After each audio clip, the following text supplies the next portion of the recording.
10. The room began to blur at the edges. 9. Sam's face swam in her vision, tears streaming down his cheeks. 8. The baby kicked one last time inside her, hard against her ribs, a final reminder of what she was fighting for. 7. 6. Maggie Brennan was counting down to a surgery that had a 60% chance of killing her. The baby growing inside her body, the one 4 doctors said she could never have, was too large to be born. In 1892, Montana, there was only one way out: cut her open. But to understand how a woman who couldn't get pregnant ended up dying on a surgical table, you have to go back. Back to the autumn day when Maggie stepped off a train with nothing but a carpet bag and a newspaper advertisement that promised her one thing: a life where she'd never have to be a mother. Montana, spring of 1892, 3 months after everything changed. Sam Hartwell stood in the middle of his ranch yard, dust settling around his boots, watching the woman he'd married confront him under a sky so blue it hurt to look at. Maggie Brennan stood 6 feet 1 inch tall, with shoulders broader than most men and hands that could work a plow without complaint. She wasn't crying, she wasn't screaming. She just stood there with one hand resting on the swell of her belly, that impossible roundness growing larger every day, and spoke with a voice cold as January ice. You knew this could happen. You read the medical files. 4 doctors in Boston. All of them said highly unlikely to conceive. Not impossible, just highly unlikely.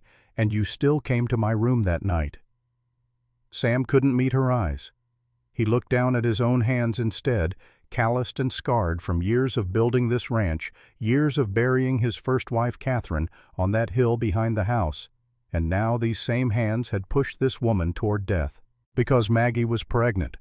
And if her body couldn't carry the baby to term, she would die, just like Catherine. But this time, it would be entirely his fault. The sun beat down on them both. A hawk circled overhead hunting. The cattle in the far pasture made their low sounds of contentment, unaware that the 2 humans standing in the yard were tearing apart the fragile agreement they'd made 6 months ago. An agreement that should have kept them both safe, should have kept both of them from this exact moment. "You know what I'm most afraid of," Maggie whispered. Her hand pressed harder against her stomach as if she could hold the baby in place through sheer will. "Not dying. That I'll die because of a child I never wanted to have." The words hit Sam like a fist to the chest. He'd known she was angry, known she had every right to be angry, but hearing her say it out loud, hearing that raw truth, made something crack inside him. He opened his mouth to respond, to apologize, to explain, but what could he possibly say? She was right about everything. Every single thing. A dust devil spun across the empty space between them, picking up dried grass and carrying it in a small tornado before dying out near the barn. Sam watched it disappear and thought about how fragile everything was, how quickly things could be built and destroyed, how a single night could change 2 lives forever. But to understand how they'd arrived at this moment, standing in the spring sunshine, with rage and fear thick in the air between them, you had to go back.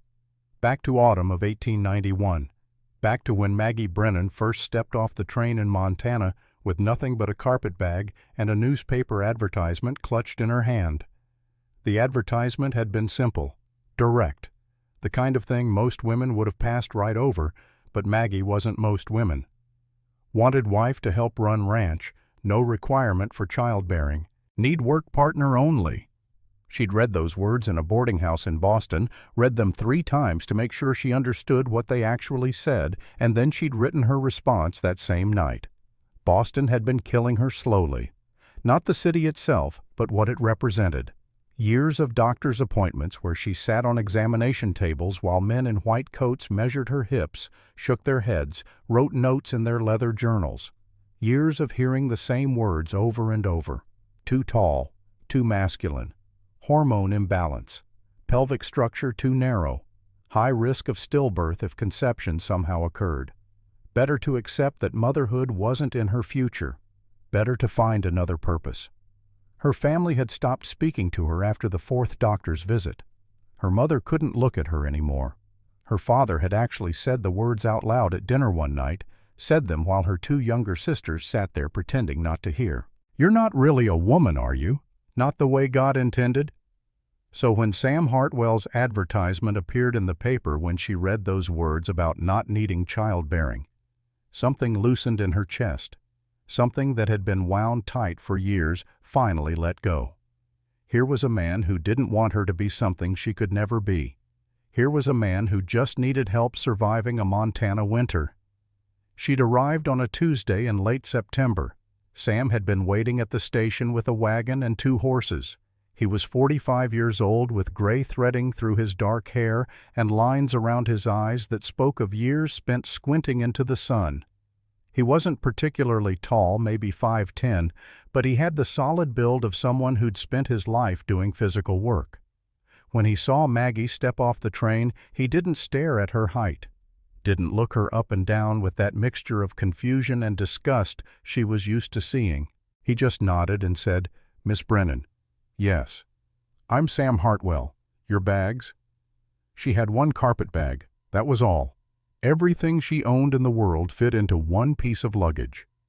Sam took it without comment and loaded it into the wagon. Then he helped her up onto the seat, his hand firm under her elbow, and they rode out toward the ranch in comfortable silence. The landscape overwhelmed her at first. Boston had buildings and streets and crowds of people. Montana had space. Endless rolling hills covered in dried grass mountains in the distance, with snow already capping their peak sky so vast it made her dizzy to look at it. They rode for an hour before Sam spoke again. "The ranch is small, 200 acres, 50 head of cattle, some chickens, a horse. It's enough to survive on if you work hard." "I can work hard?" "I know. I wouldn't have sent for you if I thought otherwise." He glanced at her sideways just for a moment. "You got the medical papers I asked for?" Maggie reached into her coat pocket and pulled out the envelope. 4 letters from 4 different doctors, all saying essentially the same thing. She'd memorized the words years ago. Pelvis too narrow for successful childbirth. Hormone irregularities inconsistent with normal female fertility. Muscular development suggesting hormonal imbalance. High risk of maternal death should pregnancy somehow occur. Sam took the envelope but didn't open it, just tucked it into his own coat. "Good. I needed to know you understood what I was offering. This is a work partnership, that's all. I don't need a wife in the traditional sense. I need someone who can help me run this place." "And you don't want children?" "No." His voice went hard on that single word. "I don't want children." They rode in silence for another 20 minutes before the ranch came into view. It was small, like he'd said. A house made of logs with a covered porch, a barn that needed repairs, a chicken coop, fencing that had seen better days. It looked like the kind of place that required constant work just to keep from falling apart. Sam helped her down from the wagon and showed her inside. 2 bedrooms, a main room with a fireplace and a table, a kitchen with a wood stove. Everything clean but worn. He pointed to the smaller bedroom. "That's yours. Mine is the other one. There's a lock on your door if you want it." Maggie looked at the lock, understanding what he was offering. Privacy, safety, the guarantee that this arrangement would stay exactly what he'd advertised. A work partnership and nothing more. "Thank you. We'll draw up papers tomorrow. Make it all legal. You'll work as a ranch hand, same as any man I'd hire. I'll pay you wages. We're married in name only for legal purposes. That acceptable?" "Yes." "Good." Sam set her bag down inside the bedroom door. "Get settled. We start early tomorrow, 4 in the morning." That night, lying in the small bedroom with the lock engaged, Maggie had stared at the ceiling and felt something she hadn't felt in years. Hope. Maybe not happiness yet, but the possibility of it. A life where she wasn't constantly reminded of her failure to be a proper woman.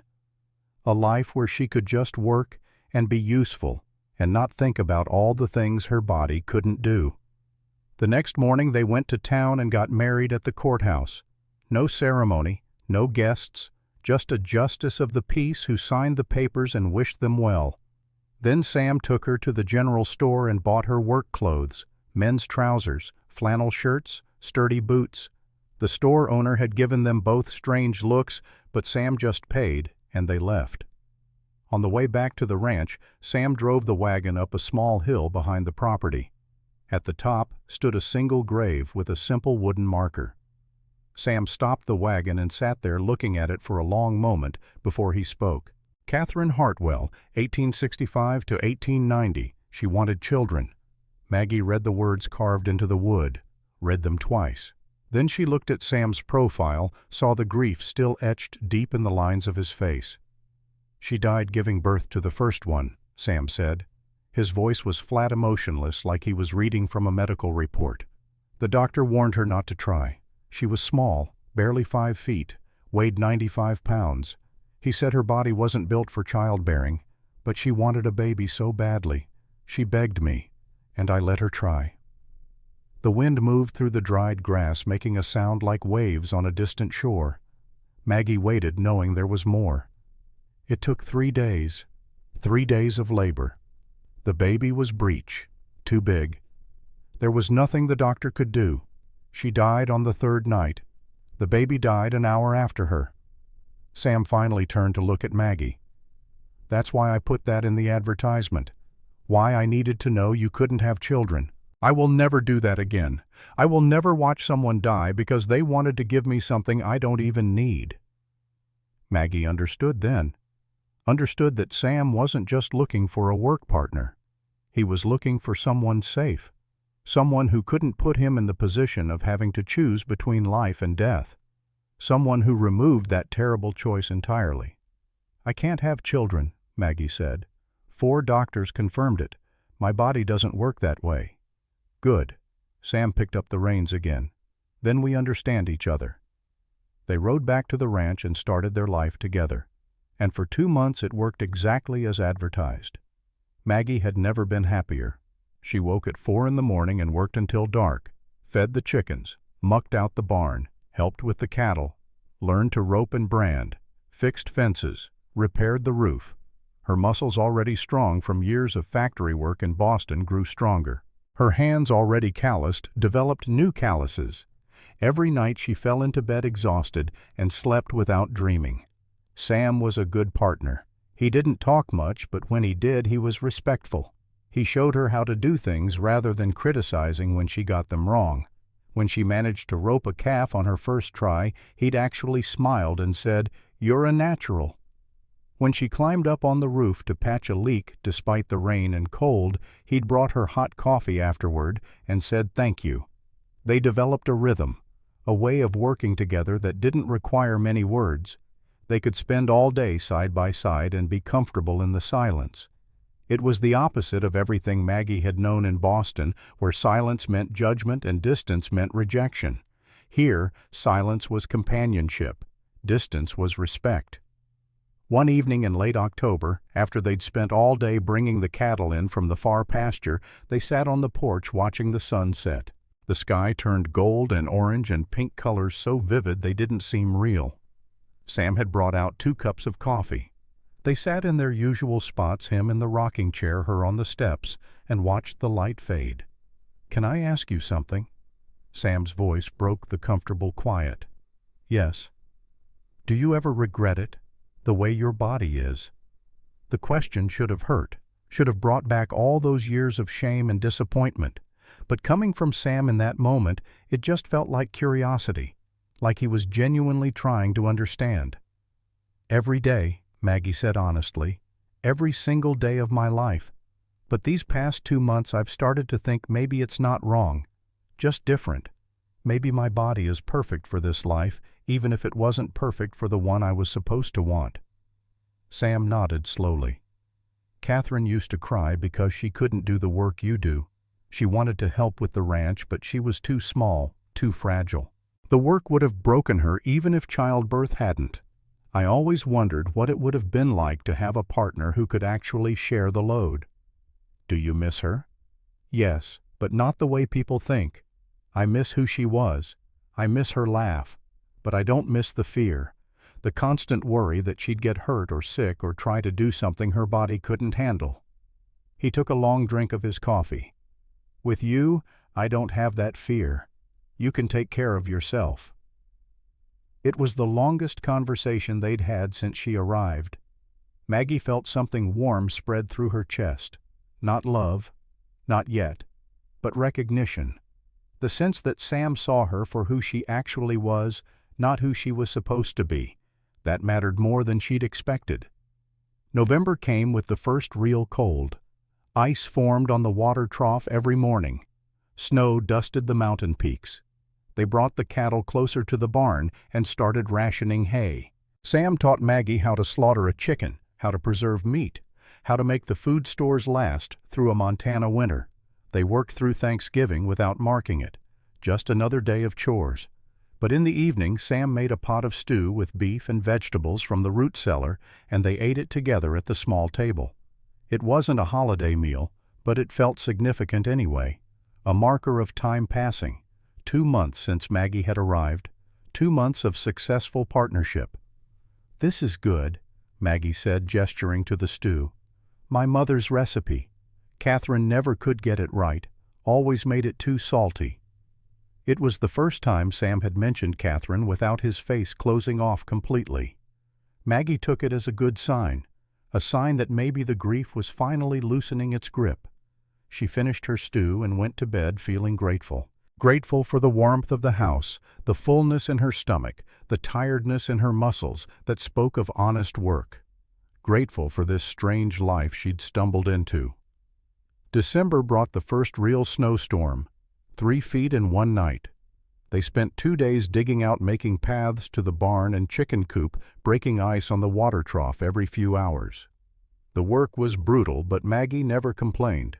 She just did what needed doing, same as always. One evening, trapped inside by another storm, Sam pulled out a crate of books from under his bed. "Catherine's," he said. "She was a great reader. You're welcome to any of them." Maggie picked through the titles. Poetry, novels, a few religious texts. She selected a volume of Emily Dickinson's poems and spent the evening reading by firelight while Sam carved a new handle for an axe. It was peaceful, domestic, the kind of evening Maggie had never imagined having. She looked up from her book at one point and found Sam watching her. Not with judgment or speculation, just a kind of quiet contentment. He caught her eye and smiled, then went back to his carving. Maggie returned to her book, but she felt something shift in the air between them. Something subtle but undeniable. They were becoming more than work partners. They were becoming friends. Christmas Eve came cold and clear. Sam surprised her by bringing home a small pine tree and setting it up in the corner of the main room. "Catherine always insisted," he said, as if he needed to explain. "They didn't have ornaments, so they strung popcorn and hung it on the branches. It looked ridiculous and perfect at the same time." That night Sam pulled out a bottle of whiskey he'd been saving. "1 drink," he said, "to mark the day." They sat by the fire, each with a small glass. The whiskey burned going down, but warmed from the inside out. Maggie felt her muscles relax, felt the constant tension she carried ease just a little. "Thank you," Sam said suddenly. "For what? For being exactly what you said you'd be, a partner, for not trying to be something else, for not making this complicated." He turned his glass slowly in his hands. "I was afraid when you first arrived that you'd eventually want more, that the arrangement wouldn't be enough. But you've never asked for anything beyond what we agreed to." "Because I don't want anything beyond what we agreed to," Maggie said. "This is more than I ever expected to have. A home, work that matters, respect, that's everything." Sam nodded, poured them each another small measure of whiskey. They sat in comfortable silence, watching the fire burn down, and Maggie thought this might be the closest thing to perfect she'd ever experienced. But perfect never lasted. That was the thing about perfect. It was always temporary. The turn came in late January on a Wednesday that should have been unremarkable. Sam had been quiet all day, distracted. Maggie noticed but didn't comment. People were allowed their private thoughts. But as evening fell, he started drinking. Not just 1 glass of whiskey to warm up after a cold day, but steady, purposeful drinking. The kind that meant he was trying to drown something. Maggie cooked dinner. Sam barely touched it. She cleaned up. Sam poured another drink. By the time full dark had fallen, he'd gone through half the bottle, and Maggie realized what day it was. January 24th. She'd seen the date carved on Catherine's grave marker, the day she died. "Do you want to talk about it?" Maggie asked carefully. Sam shook his head, poured another drink. His hands were shaking. Maggie had never seen him like this. In all the months she'd known him, Sam had been steady, controlled, even in his grief. But tonight something had cracked. She should have gone to bed, should have given him privacy to mourn in his own way. But she couldn't leave him there drowning in whiskey and memories. So she sat at the table with him, not saying anything, just present. Just there. Around midnight, Sam finally spoke. "I can't be alone tonight. I've tried. Every year on this day I try to just get through it alone, and every year it gets worse." "You're not alone. I'm here." "That's not what I mean." Sam looked at her directly for the first time all evening. His eyes were red, whether from drink or tears or both. I don't want to be alone in my room tonight. I just need someone there. I can't explain it better than that." Maggie understood what he was asking. Understood and felt something tighten in her chest. This was outside their agreement. This was entering territory they'd explicitly avoided. But she looked at Sam's face, saw the raw need, saw a man barely holding himself together, and couldn't say no. All right. She followed him to his bedroom. The room was simple, sparse. A bed, a dresser, nothing personal except a photograph on the dresser of a small woman with dark hair and a shy smile. Catherine. Sam sat on the edge of the bed, head in his hands. Maggie stood by the door, uncertain. She'd never done this before, never been with a man, never even been kissed, if she was being honest. The doctors in Boston had made it clear that no man would want her, and she'd believed them, had built her life around that belief. "I'm sorry," Sam said. "I shouldn't have asked. You should go." But Maggie didn't move, because she could see what he was doing. He was giving her an out, being honorable even in his lowest moment, and something in that honorability made her step further into the room instead of leaving. "It's all right," she said quietly. "We're partners. Partners help each other." Sam looked up at her. "The doctors said you can't get pregnant." 4 doctors, all in agreement. Highly unlikely to conceive, even more unlikely to carry to term. So this wouldn't be breaking our agreement, not really. Maggie heard what he was doing, heard him trying to convince himself, and by extension her, that this was acceptable, that they could maintain the fiction that this was still just a practical arrangement. And maybe it was. Maybe comfort was just another form of partnership. "The doctors said highly unlikely," Maggie said. "Not impossible, but the chances are so small as to be almost non-existent." Almost. Almost. Sam stood up, crossed the room, stood close enough that Maggie could smell the whiskey on his breath, could see the grief etched in every line of his face. "I just don't want to be alone tonight." Maggie nodded, made a choice. "Then you won't be." What happened next wasn't passionate or romantic. It was 2 lonely people seeking connection in the only way they knew how. Sam was gentle, almost careful, treating her like she might break. Maggie was uncertain but willing, trusting him not to hurt her. It was brief, quiet, and when it was over, they lay side by side in the dark, not touching, both staring at the ceiling. "Thank you," Sam whispered. Maggie didn't answer, just listened to his breathing slow and eventually shift into the rhythm of sleep. She lay awake for a long time after wondering if they'd just made a terrible mistake, wondering if the doctors had been as certain as they'd claimed, wondering if highly unlikely really meant safe. But the morning came and nothing had changed. They woke, they did their chores, they worked through the day the same as always. If anything, Sam seemed lighter, as if sharing his grief had lifted some of the weight he'd been carrying. A week passed, 2 weeks, a month. Maggie almost convinced herself nothing had happened, that the night had been a strange dream brought on by whiskey and winter isolation. They never spoke of it, never repeated it, just went back to being the partners they'd agreed to be. Then February came and brought with it a nausea Maggie couldn't explain. She woke feeling sick, couldn't eat breakfast, spent the morning fighting waves of dizziness. She told herself it was just a stomach ailment, something she'd eaten. It would pass. But it didn't pass. It got worse. By the second week of February, she was vomiting every morning, exhausted all the time. Her breasts ached, and deep in her gut she knew what was happening, even though it shouldn't be possible, even though 4 doctors had said it was highly unlikely. She ignored it, refused to acknowledge what her body was trying to tell her, worked through the sickness and exhaustion, told herself it was anything but what it obviously was. Maybe if she didn't name it, it wouldn't be real. But reality didn't care about denial. 2.5 months after that night in January, Maggie fainted while working in the barn. Sam found her unconscious in the hay and carried her inside. When she came to, he was sitting beside the bed with a look of fear on his face that reminded her of how he'd looked when he talked about watching Catherine die. "We're going to the doctor in town," Sam said. No room for argument in his voice. "I'm fine, just tired." "You fainted. That's not fine." So they went to town. To Dr. Miller, an old man with shaking hands who'd been practicing medicine since before Montana was even a state.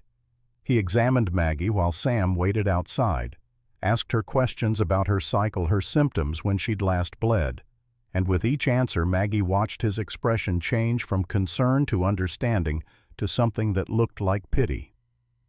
"You're pregnant, Mrs. Hartwell. About 10 weeks along." The words hung in the air like a death sentence. Maggie sat on the examination table, still in her work clothes, and felt the world tilt sideways. "That's not possible." "I assure you it's quite possible. In fact, it's already happened." "No. The doctor's in Boston. I have papers. 4 different doctors all saying I can't conceive." Dr. Miller picked up the papers Sam had brought, read through them slowly. Then he set them down and looked at Maggie with tired eyes that had seen too much suffering. They said highly unlikely, not impossible. Medicine is not an exact science, Mrs. Hartwell. Sometimes the body does what it's not supposed to do. "I need to see my husband." Sam came in looking worried. Dr. Miller stepped back and let Maggie deliver the news herself. She watched his face change as she spoke, watched shock turn to confusion, turn to something that looked almost like hope before reality set in and the hope died. "But this is good news, isn't it?" Sam said. "This is a miracle." "No." Maggie's voice came out flat. "Dead. This is not good news. This is a death sentence. Those doctors didn't just say I couldn't conceive. They said if I did conceive, carrying to term would likely kill me. My pelvis is too narrow. My hormones are wrong. My body isn't designed for this." The hope in Sam's face crumbled completely. He turned to Dr. Miller. "What are the chances of her surviving childbirth?" Dr. Miller sighed. "I'd need to examine her more thoroughly as the pregnancy progresses. But based on these reports and what I can see now, I'd say her survival is uncertain at best." "Uncertain. What does that mean?" 50-50 worse." "I'm afraid I can't give you exact odds, Mr. Hartwell. Every pregnancy is different. But the concerns in these reports are valid. Mrs. Hartwell's body type and hormone levels suggest she will have significant difficulty with labor and delivery." Maggie stood up, walked out of the doctor's office. Sam followed her, calling her name, but she kept walking, walked all the way to the wagon, climbed up into the seat, sat there staring at nothing while her mind tried to process what she'd just been told. Sam climbed up beside her, but didn't pick up the reins. Just sat there, both of them silent, while the town moved around them, people going about their ordinary days while Maggie's entire life collapsed. "I'm sorry," Sam finally said. "I thought it was safe. The doctors said highly unlikely. I believed them. We both believed them. But you suggested it. You came to me. You convinced me it was all right because the doctors said it probably wouldn't happen. I know. You used my own medical condition to justify taking what you wanted. I know." Maggie turned to look at him then, really look at him, saw the guilt written across his face, saw the fear, but also saw something else, saw that underneath it all some part of him was still glad, still thought maybe this could be a good thing, and that made her angrier than anything else. "Drive me home." They rode back to the ranch in silence. When they arrived, Maggie went straight to her room and locked the door. She stayed there for 3 days, coming out only to use the outhouse. Sam left food outside her door. She barely touched it. Just lay on the bed staring at the ceiling, feeling her body continuing the impossible thing it had started. Feeling the cells divide and multiply. Feeling her own death growing inside her. On the 4th day she came out. Sam was at the table, his head in his hands. He looked like he hadn't slept. Good. Neither had she. "We need to talk about this," Sam said. "What's there to talk about? I'm pregnant. It will probably kill me, and it's your fault." "Yes, all of that is true. So what do we do now?" Maggie sat down across from him, the same table where they'd eaten countless meals together, where they'd laughed over that ridiculous Christmas tree, where they'd become friends. All of that felt like it had happened to different people in a different life. "I need you to take me to Billings, to find the best doctor you can, someone who knows about difficult pregnancies, someone who might be able to help." "All right. When?" "Soon, within the week. The sooner we know what we're dealing with, the better." Sam nodded, then asked the question she knew was coming. "Do you want to try to end it while it's still early?" The question hung between them. The logical answer was yes. End it now before it could kill her. But something in Maggie recoiled from the idea. Not because she wanted the baby. She didn't. But because ending it felt like admitting the doctors in Boston had been right all along, that her body really was as broken as they'd said. "No, not yet. Let's see what a good doctor says first. Then we'll decide." "Fair enough." Sam stood up. "I'll start making arrangements. We'll leave in 3 days." And that's how they ended up here, standing in the yard 3 months after that conversation. 3 months of Maggie's body changing in ways that terrified her. 3 months of Sam trying to make up for what he'd done. 3 months of both of them pretending they might survive this. "Do you know what I'm most afraid of?" Maggie asked again, bringing them both back to the present moment. Sam finally looked at her, really looked at her. "Tell me." "I'm afraid that if I die, the baby will die too. And then all this pain and fear and anger will have been for nothing. That I'll die and there won't even be a child to show for it. Just 2 deaths instead of 1. The admission cost her something. Maggie could feel it in the way her throat tightened, the way her eyes burned. She wasn't crying, wouldn't let herself cry. But the truth hurt coming out. Sam crossed the distance between them, stopped just close enough that she could see the desperation in his eyes. "What do you need from me? Right now in this moment? What do you need?" The question surprised her. She'd expected excuses, expected him to defend himself or explain again how he'd believed the doctors. But he was just asking what she needed. That was more than she'd expected. "I need you to stop pretending this is something that just happened to us. This is something you made happen, and I need you to own that." "I own it." Sam's voice was steady, clear. "This is my fault, my choice, my failure to think beyond what I wanted in that moment. I convinced myself highly unlikely meant impossible because I wanted to believe it. I used your medical condition to justify my own needs, and now you're paying the price."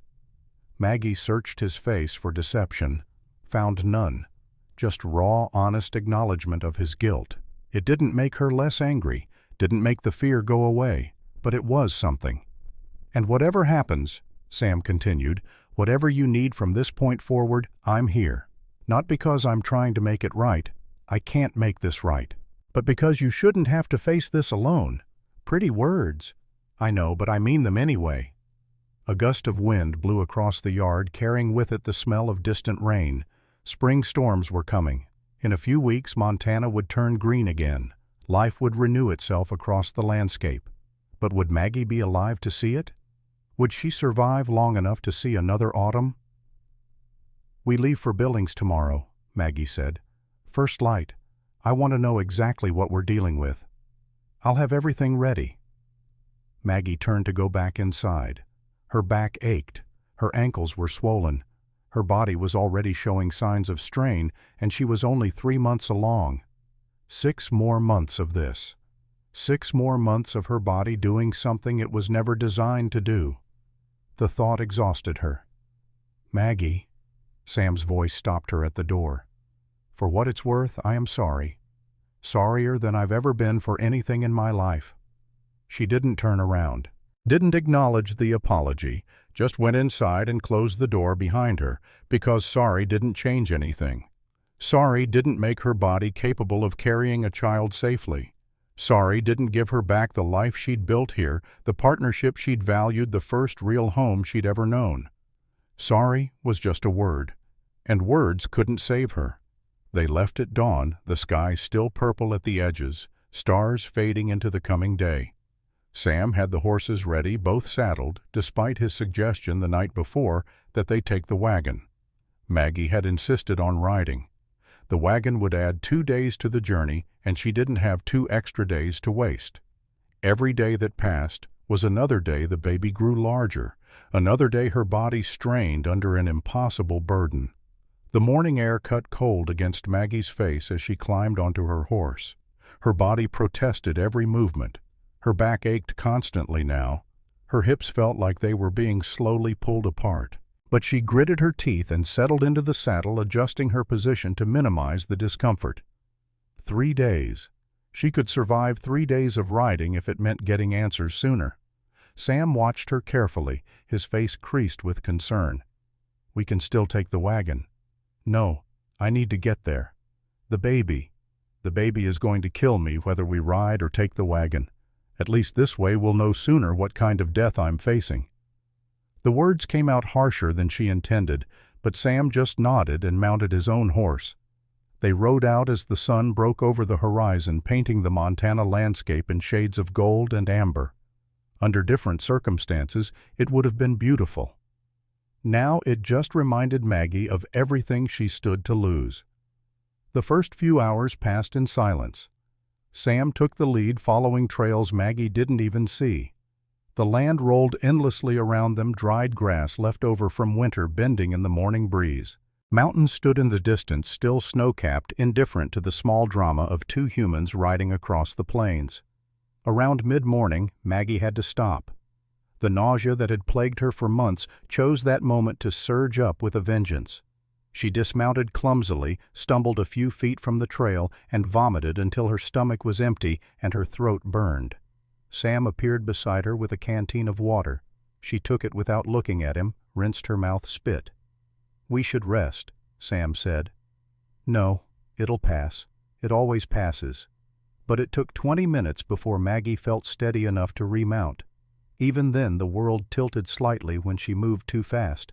Sam stayed close, ready to catch her if she fell, and that attention made her irrationally angry. She didn't want his help, didn't want his concern. Wanted to be back in September when she'd first arrived, when her body was her own and the future stretched ahead full of possibility instead of death. They stopped at noon near a small creek. Sam pulled out the food he'd packed, dried beef bread and apple. Maggie looked at it and her stomach churned. "I can't. You need to eat something. I need to not vomit for 5 consecutive minutes. That would be nice." Sam put the food away without argument. They sat in the shade of a scrub oak, the only tree for miles, and listened to the creek bubble over stones. Maggie closed her eyes and tried to breathe through the nausea, in through her nose, out through her mouth, a technique she'd learned from one of the doctors in Boston back when she thought her biggest problem was monthly cramps. "I looked into doctors and Billings before we left," Sam said, breaking the silence. "There's a man named Dr. Jonathan Fletcher. He served as a surgeon during the war. Saw more difficult cases than most doctors see in a lifetime. If anyone can help, it's him. And if he can't, then we find someone who can." Maggie opened her eyes and looked at Sam. He sat with his hat in his hands, turning it slowly, staring at nothing. The lines in his face seemed deeper than they had a few months ago. He looked older, worn down. Good. He should look worn down. "Do you ever think about what you'd do differently?" Maggie asked. "If you could go back to that night." Sam was quiet for a long moment. Every day, every single day, I think about it. What would you change? I'd stay in my room. I'd deal with my grief like a grown man instead of seeking comfort I had no right to ask for." He turned the hat faster in his hands. "Or if I'm being completely honest, I'd probably do the same thing, but I'd make sure we were actually safe. I'd find some way to be certain." "There is no way to be certain. The doctor said highly unlikely. That's as close to certain as medicine gets." "Then I shouldn't have done it at all." The admission hung in the air between them. Maggie waited for him to qualify it, to add some excuse or justification. But he didn't. Just sat there, holding his hat, owning his mistake. It was more than she'd expected, less than she deserved. "The difference between us," Maggie said slowly, "is that I wasn't the one who made the choice. You came to my room. You convinced me it was safe. You used my own medical condition to justify taking what you wanted. I just went along with it. I trusted you." "I know. Do you really understand what you took from me?" Sam finally looked at her directly. "I took your safety, your autonomy, your trust. I took the one thing you'd built your life around, the certainty that you couldn't get pregnant, and I gambled with it because I was lonely and drunk and didn't want to face my grief alone." "Yes, exactly that. And now you're paying for my selfishness with your life." Maggie nodded. She wanted him to understand. Needed him to understand that this wasn't just about an unwanted pregnancy. It was about betrayal, about having the one safe thing in her life, her inability to have children, turned into a weapon against her. They sat in silence for another 10 minutes. Then Maggie forced herself to stand, forced her body to cooperate, and climbed back onto her horse. The afternoon stretched ahead, hot and dusty. Her body ached with every step the horse took, but she kept riding. As the sun began its descent toward the horizon, they came to a small settlement. Not even a town, really just a general store, and a few houses clustered around a crossroads. Sam suggested they stop for supplies. Maggie agreed, grateful for any excuse to get off the horse. The general store was dim and cluttered, shelves packed with goods. A woman behind the counter looked up as they entered, her eyes immediately going to Maggie's height, then dropping to the visible swell of her belly. The woman's expression shifted through several emotions too quickly to name, settling on something between curiosity and judgment. "Help you folks." Her voice was carefully neutral. "Just need some supplies," Sam said. "Dried goods, whatever you have for travel." While Sam dealt with the shopkeeper, Maggie wandered the store. Her legs trembled from the day's ride. Her back felt like someone was driving a knife between her vertebrae. She found a chair near the window and sank into it, grateful beyond words for something that wasn't a saddle. Through the window she could see people moving about their business. Men loading wagons, women carrying baskets, children playing in the dirt street. Normal people living normal lives, completely unaware that a woman sat watching them who might not live to see summer. "Excuse me." Maggie turned. An older woman stood beside her chair, maybe 60 years old, with gray hair and kind eyes. She carried a basket of vegetables and wore a faded calico dress. "Yes, I'm Helen Cooper. I live just over there." She gestured vaguely. "I couldn't help but notice. Are you all right?" The question was so unexpected that Maggie didn't know how to answer. Was she all right? No, absolutely not. But she also didn't know this woman didn't owe her any explanations. "I'm fine, just tired from traveling." Helen looked at her for a long moment, and Maggie got the uncomfortable feeling that this woman could see right through her polite lie. "I know that look," Helen said quietly. "I wore it myself once. The look of a woman who's afraid of her own body." Maggie stiffened. "I don't know what you mean." "I think you do." Helen glanced toward the counter where Sam was still talking to the shopkeeper, then back to Maggie. "How far along are you?" 3.5 months. "And the doctors told you that you shouldn't be pregnant, that your body isn't built for it." It wasn't a question. Maggie stared at this stranger who somehow knew, who somehow understood. 4 doctors, all in agreement. Helen nodded slowly. "I was told the same thing, 28 years ago. My pelvis was too narrow, they said. My hips too masculine. I'd never conceive, and if I did, I'd never survive the birth." She smiled slightly. "I have 3 grown children now, all healthy, all born naturally." Hope flared in Maggie's chest, painful and unwanted. She tried to crush it immediately. Hope was dangerous. Hope would make the eventual disappointment worse. The doctors could be wrong. Doctors are wrong all the time. They're just educated guesses, dear. They don't know everything about how our bodies work, especially women's bodies, especially women like us who don't fit their neat little categories. Maggie wanted to believe her, wanted so badly to believe that maybe she wasn't facing certain death. But believing felt like setting herself up for a worse fall. Or maybe you just got lucky. Maybe for every woman like you who survives, there are 10 who die. Maybe. I can't tell you your outcome. No one can. But I can tell you this: giving up before you even try is the same as dying. You're pregnant now whether you want to be or not. The only question is whether you're going to fight for your life or just accept defeat. Helen reached into her basket and pulled out a small cloth bag. "Dried ginger root. Chew on it when the nausea gets bad. It helped me. And drink lots of water even when you don't feel like it. The baby needs it." She pressed the bag into Maggie's hand and walked away before Maggie could respond. Just like that. A stranger offering help and then disappearing back into her ordinary life. Maggie sat holding the ginger root, feeling the weight of it, wondering if this woman was right. Wondering if there was any point in fighting when the outcome seemed so inevitable. Sam returned with supplies. They left the store and remounted their horses. As they rode out of the settlement, Maggie looked back once and saw Helen Cooper standing on a porch watching them go. The old woman raised one hand in farewell. Maggie didn't wave back, but she tucked the bag of ginger root into her pocket. The sun set as they made camp for the night miles from anywhere. Sam built a fire while Maggie sat on her bedroll, every muscle in her body screaming. 3.5 months pregnant, and already she felt like her body was tearing itself apart. What would it be like at 6 months?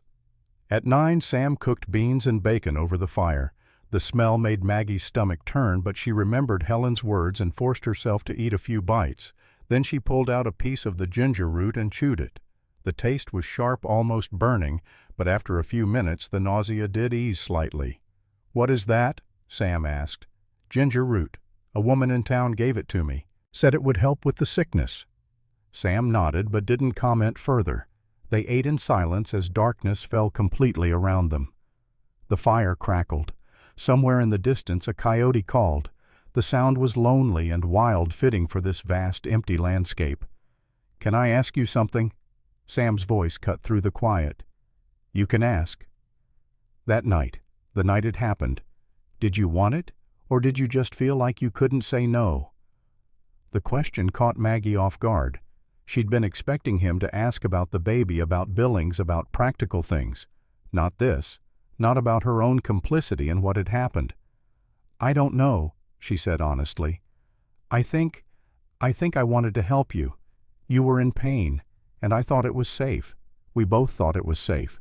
So when you asked, it didn't feel like you were taking something from me. It felt like I was giving something freely. But if you'd known the risk was real, then I would have said no. Obviously. I'm not suicidal, Sam. I might not value my life the way other people value theirs, but I don't want to die. Sam poked at the fire with a stick, sending sparks spiraling up into the darkness. I've been thinking about that night a lot, trying to remember exactly what I said, how I convinced you. And I keep coming back to one thing I told you: it was safe because the doctors said so. But the truth is, I would have said anything in that moment to not be alone. I was using your condition, using your own medical history to get what I needed. Yes, you were. And that makes me no better than the men in Boston who told you your body was wrong. I used your vulnerability against you, just in a different way. Maggie considered this. She'd been so focused on her anger at Sam for the consequences of that night that she hadn't fully thought through the mechanics of it. The way he'd come to her room, the way he'd pointed to the medical reports as proof of safety. The way he'd framed it as helping him while minimizing any risk to her. It had been manipulation, subtle, perhaps unintentional, but manipulation nonetheless. "I want to hate you," Maggie said quietly. "I want to hate you so much that it burns. But I keep remembering the 4 months before that night. I keep remembering how you treated me like an equal, like I mattered, and I don't know which version of you is real, the man who respected me or the man who used me." "Both." Sam's voice was rough. "That's the hell of it. Both versions are real. I did respect you. I do respect you. And I also used you, failed you, put my needs above your safety. People aren't just one thing. We're capable of being decent and being selfish sometimes in the same breath. That's not comforting. It's not meant to be. It's just true." They lapsed back into silence. Maggie lay down on her bedroll, staring up at the stars scattered across the enormous Montana sky. Millions of them, more than she'd ever seen in Boston, where city lights drowned out all but the brightest. Out here, the universe showed itself in full, vast, and indifferent. "If I die," Maggie said, surprising herself with the words, "I need you to promise me something." "Don't." Sam's voice was sharp. "Don't talk like that." "I have to, because it's a real possibility and we both know it. So promise me if I die and the baby lives, you don't raise it with guilt. You don't make that child carry the weight of what happened between us. You let them just be." The silence stretched so long that Maggie thought Sam might not answer. Then finally his voice came through the darkness, thick with emotion. "You're not going to die. You don't know that. I know I won't let it happen. I'll tear the world apart before I let you die because of what I did. You might not have a choice. Then I'll make one anyway." Maggie closed her eyes. Sam's determination should have been comforting, but it just made her more aware of how little control either of them actually had. This wasn't something that could be solved through willpower or hard work. This was biology, physics, the simple fact of a too large baby trying to pass through a too narrow opening. No amount of determination would change those facts. But she didn't argue.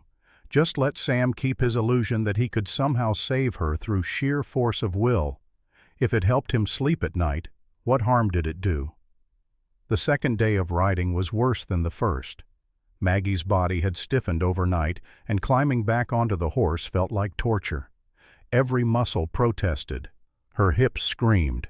And as the day wore on, she became aware of a new pain, a deep ache in her lower back that radiated around to her abdomen. It wasn't contractions. She knew what those would feel like. This was just her body's way of telling her it was being pushed beyond its limits. They rode through this morning without stopping. The landscape began to change subtly. More trees appeared. The grass grew greener. Small streams cut through the land more frequently. They were entering country that got more rain, that supported more life. Under different circumstances, Maggie would have appreciated the beauty of it. Now she just wanted to arrive, wanted this endless riding to be over. Around midday, dark clouds gathered on the horizon. Within an hour, rain began to fall. Not a gentle spring rain, but a deluge, cold and driving. They were exposed on the open plains, with nowhere to shelter. Sam urged his horse faster, and Maggie followed, her clothes quickly soaked through water running in rivulets off her hat brim. They rode for another miserable hour before Sam spotted an old barn, abandoned by the looks of it, listing to one side, but still standing. He led them toward it, and they dismounted under its dubious shelter. Rain hammered on the roof, leaking through in a dozen places, but it was better than being completely exposed. Maggie stood shivering, her teeth chattering. Sam stripped off his wet coat and wrapped it around her shoulders. "We'll wait it out. Can't travel in this anyway." But the rain didn't stop. It continued through the afternoon and into the evening, showing no signs of letting up. The temperature dropped with nightfall. Maggie's shivering intensified until her whole body shook. Sam tried to start a fire, but everything was too wet. The best he could manage was to gather old hay into a pile and get Maggie to lie down in it, using their bodies' combined heat to try to warm up. They huddled together in the darkness, listening to rain drum against the roof, water dripping through the holes to pool on the barn floor. Maggie's teeth still chattered. Her fingers felt numb, and for the first time since learning she was pregnant, she began to cry. Not quiet tears, not dignified grief, but great racking sobs that shook her whole body, mixing with the shivers until she couldn't tell which was which. All the fear she'd been holding back, all the anger and terror and despair came pouring out in the darkness of that abandoned barn while rain fell and Sam held her and she cried like she hadn't cried since she was a child. "I don't want to die," she gasped between sobs. "I know I keep saying I'm not afraid of death, but I am. I'm so afraid. I'm afraid of the pain. I'm afraid of losing consciousness and never waking up. I'm afraid there's nothing after this, that I'll just stop existing and that will be it. 28 years of life and then nothing." Sam's arms tightened around her. "You're not going to die. You keep saying that, but you don't know. Nobody knows. And the worst part is, if I die, this baby dies too. And then what was the point? What was the point of any of it? I'll have spent these last months being terrified for nothing. It will all have been for nothing. It won't be for nothing. Even if the worst happens, and it won't, but even if it does, it won't be for nothing. You'll have fought. You'll have tried. That counts for something. Does it? Does fighting really matter if you lose?" Sam was quiet for a long moment. Then he said, "I don't know. I'd like to think it does. I'd like to think that trying, even when the odds are bad, means something. But maybe I'm just telling myself comfortable lies." Maggie's sobs gradually subsided into hiccups and then silence. She felt empty, wrung out, but also somehow lighter, as if crying had released some of the pressure that had been building inside her for months. She lay against Sam's chest, listening to his heartbeat, and felt something shift between them. Not forgiveness. She wasn't ready for that, but maybe a crack in the wall she'd built. A small recognition that they were both trapped in this situation together, both terrified in their own ways, both trying to survive something that seemed impossible. "If the baby lives and I die," Maggie said, her voice hoarse from crying, "promise me you'll tell her about me, not some idealized version, the real me. Tell her I was too tall and too strong and that doctors said my body was wrong. Tell her I was scared, but tell her I fought anyway. I don't know why. I just feel like it's a girl." Sam's hand moved to rest on Maggie's stomach. She felt the baby move under his palm, a small flutter that was becoming more frequent. A reminder that there was another life in this equation, one that hadn't asked to be created, one that was entirely innocent. "I promise," Sam said, "but you're going to tell her yourself. You're going to live through this, and you're going to raise her, and she's going to grow up knowing that her mother was the strongest person who ever lived." Maggie wanted to believe him, wanted so desperately to believe that this story could have a happy ending. But she'd learned long ago not to trust in fairy tales. Real life didn't care about happy endings. Real life just was brutal and indifferent.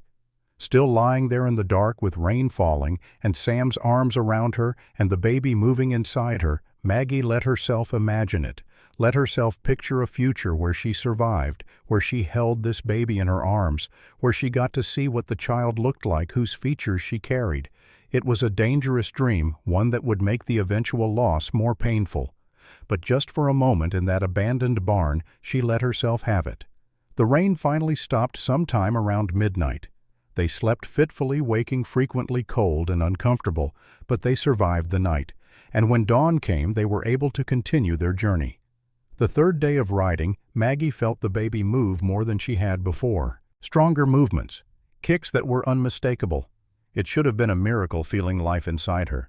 Instead, it just reminded her that this baby was growing, getting larger, moving closer to the day when it would try to be born and probably kill them both in the process. They reached Billings late in the afternoon. The town was bigger than Maggie had expected. Real buildings made of brick and wood, streets with actual names, people everywhere, more people than she'd seen in months. It felt overwhelming after the isolation of the ranch and the emptiness of the plains. Sam led them directly to a neat house on the edge of town with a shingle hanging outside Dr. Jonathan Fletcher Medicine and Surgery. He helped Maggie dismount, and she stood swaying, slightly dizzy from 3 days of riding her body, screaming in protest. The door opened before they could knock. A man in his early 50s stood there, gray-haired and sharp-eyed, taking in the sight of them with a quick professional assessment. "You must be the Hartwells. I got your telegram. Come in." Dr. Fletcher's office was clean and organized, shelves lined with medical texts and equipment Maggie didn't recognize. He gestured them to chairs and sat down behind his desk. "Your telegram mentioned a difficult pregnancy. Tell me everything." Sam started to speak, but Maggie cut him off. This was her body, her story to tell. She pulled out the medical files from Boston and handed them across the desk. 4 doctors all in agreement. I shouldn't be able to conceive, and if I did conceive, pregnancy would likely be fatal. Dr. Fletcher read through the files slowly, his expression giving nothing away. When he finished, he looked up at Maggie. "These concerns are valid, but medicine isn't destiny. I've seen women survive pregnancies they shouldn't have survived. I've also seen women die when everyone thought they'd be fine. The body doesn't always follow the rules we think we understand. So what are my chances? I'll need to examine you first, get a sense of where things stand. Then I can give you a better assessment." He stood. "Mrs. Hartwell, if you'll come with me. Mr. Hartwell, you can wait here." The examination was thorough and uncomfortable. Dr. Fletcher measured Maggie's pelvis, felt the size and position of the baby, listened to both heartbeats. He asked questions about her symptoms, her pain levels, whether she'd noticed any bleeding or unusual discharge. Through it all, his face remained professionally neutral. When he was finished, he helped Maggie get dressed again and led her back to the office where Sam waited. Both men looked at her expectantly as she sat down. "The baby is growing well," Dr. Fletcher said. "Perhaps too well. Based on my examination and the stage of pregnancy, I estimate the baby is already larger than average. If this trend continues, by the time you reach full term, you'll be delivering a 9 or 10-pound infant." Sam leaned forward. "What does that mean?" "It means that Mrs. Hartwell's original doctors were right to be concerned. Her pelvis is indeed narrow. A 10-pound baby will have significant difficulty passing through the birth canal. Labor could take days. Both mother and child would be at high risk." The words hung in the air like a death sentence. Maggie felt her hands go numb. She'd known it would be bad. She'd prepared herself for bad news.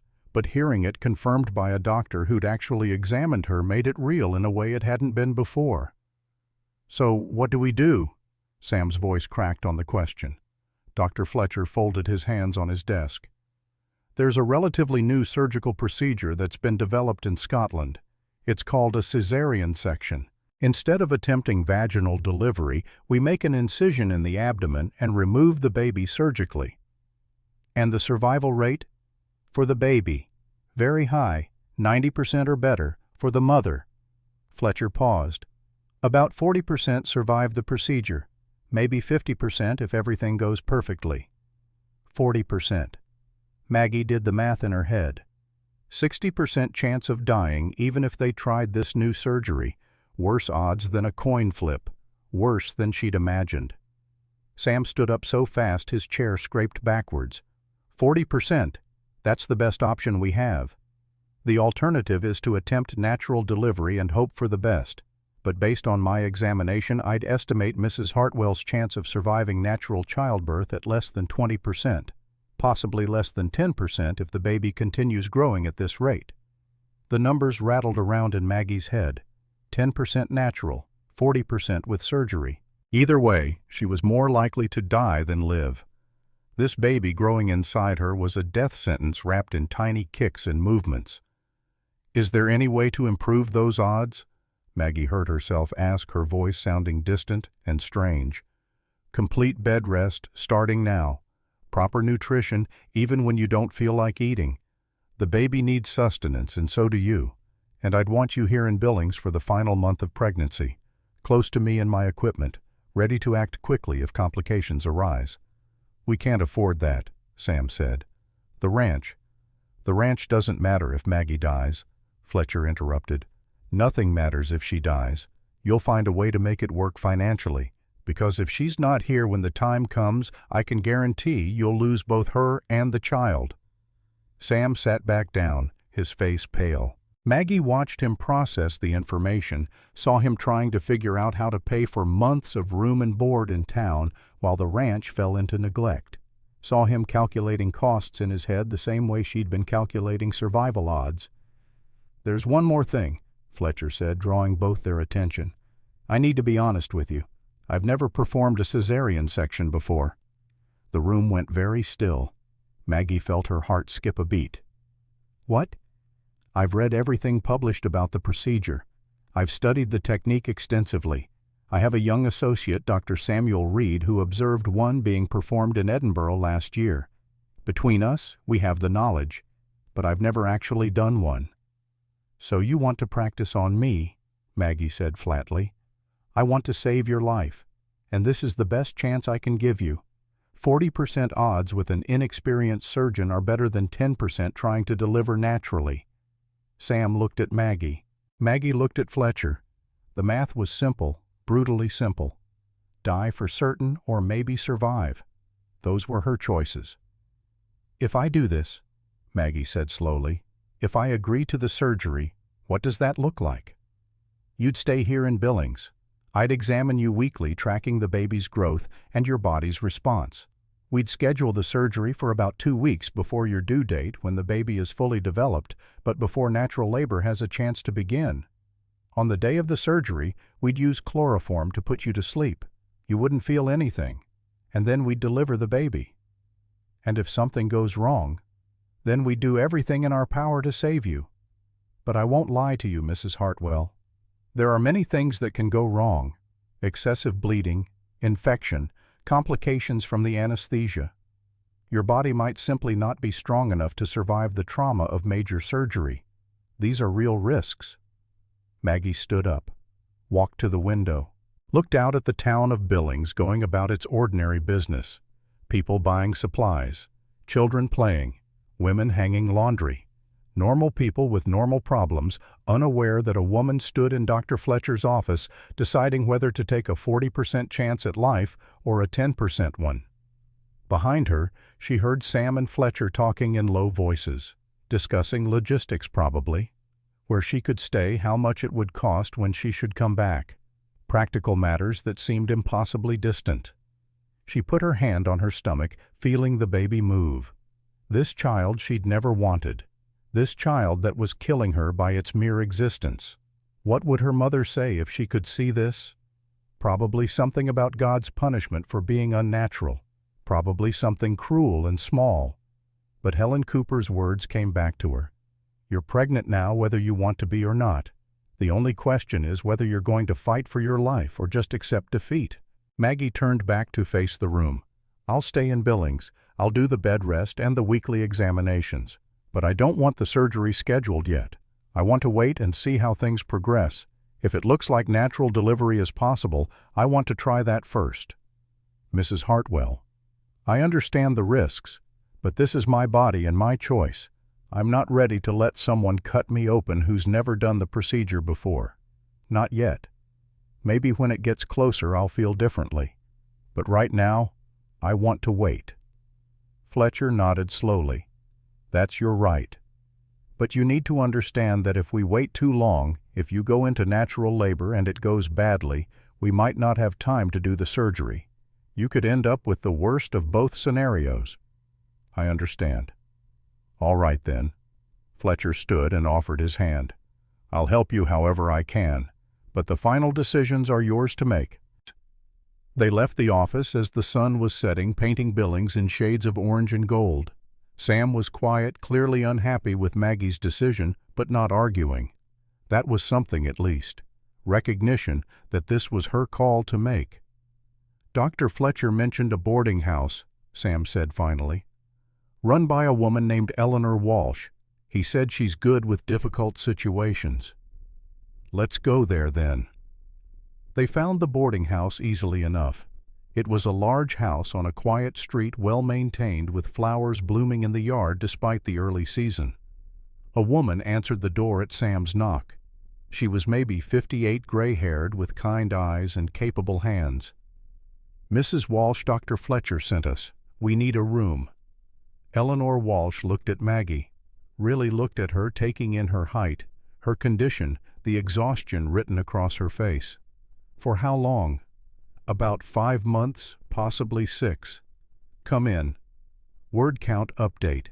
Part 1 was approximately 7,000 words. Part 2 is approximately 6,500 words. Total so far, approximately 13,500 words. Based on the outline requiring 20,000 to 22,000 words total. Part 3 should be approximately 6,500 to 8,500 words to complete the story. Eleanor Walsh led them inside without asking questions. The boarding house was clean and comfortable, with lace curtains in the windows and the smell of fresh bread coming from the kitchen. She showed them to a room on the first floor, large enough for 2 beds, with a window overlooking the street. "You'll want the ground floor," Eleanor said, her voice matter-of-fact. "No stairs to climb. The water closet is just down the hall. Meals are included in the price. Breakfast at 7, dinner at 6. I don't allow drinking or smoking inside." She paused, looking at Maggie again with those assessing eyes. "Dr. Fletcher sent you, which means you're the woman with the difficult pregnancy." It wasn't a question, so Maggie didn't bother denying it. "Yes. I lost 2 babies in childbirth," Eleanor said, her voice flat. 20-some years ago. The first came early, too small to survive. The second got stuck. Took 3 days before we both gave up fighting. After that, I couldn't have any more. My body just stopped trying." She smoothed her apron with careful hands. "I run this boarding house because I understand that sometimes people need a place where nobody asks difficult questions, where they can just be. This is that place for you if you want it." Maggie felt something loosen in her chest. "Thank you." "Don't thank me yet. You haven't heard my rules. While you're here, you eat what I put in front of you. All of it. You rest when I tell you to rest. You don't overwork yourself trying to prove something, and you let me help when I offer." Eleanor's expression softened slightly. "I couldn't save my own babies, but maybe I can help save you." Sam stepped forward. "How much?" They negotiated price while Maggie sank onto one of the beds. The mattress was softer than anything at the ranch. Her body ached in ways she'd almost forgotten bodies could ache. 3 days of riding had taken more out of her than she'd wanted to admit. After Eleanor left, Sam stood awkwardly by the door. "I should go find work, something to pay for this place." "Sam," he turned, "thank you for bringing me here, for not arguing when I told Dr. Fletcher I wanted to wait on the surgery." Sam's face twisted with some emotion Maggie couldn't quite read. "I want to argue. I want to tell you that you're being foolish, that 40% is better than 10%, that you should take the best chance you have. But it's your body, your life. You get to make the choice." "I know the risks." "Do you? Because from where I'm standing, it looks like you're gambling with your life because you don't trust medicine. But medicine is the only thing that might save you. Or it might kill me. A surgery that's never been done by a surgeon who's never performed it. That's also a gamble, Sam. Maybe a bigger one than waiting to see what happens naturally." They stared at each other across the small room. Then Sam grabbed his hat. "I'm going to find work. I'll be back before dinner." He left. Maggie lay back on the bed and stared at the ceiling. She put both hands on her belly, feeling the baby move. Stronger now, more insistent. Like the child was trying to remind her that 2 lives hung in the balance, not just one. But Maggie wasn't ready to let a stranger cut her open. Wasn't ready to trust that this experimental surgery would work. She'd spent her whole life being told by doctors what her body could and couldn't do. Now another doctor wanted to slice into that body based on theories and other people's experiences. It felt too much like surrendering control, like admitting total defeat. Maybe she was being foolish. Maybe her pride would kill her. But at least it would be her choice, her decision, not something done to her by men who thought they knew better. That night Eleanor brought dinner to their room. Beef stew, thick with vegetables, fresh bread, still warm milk from a local dairy. Maggie's stomach rebelled at the sight of it, but Eleanor stood there watching until Maggie picked up her spoon. "All of it," Eleanor said firmly. That baby needs food whether you want to eat or not." Maggie ate. It was harder than any physical labor she'd ever done at the ranch.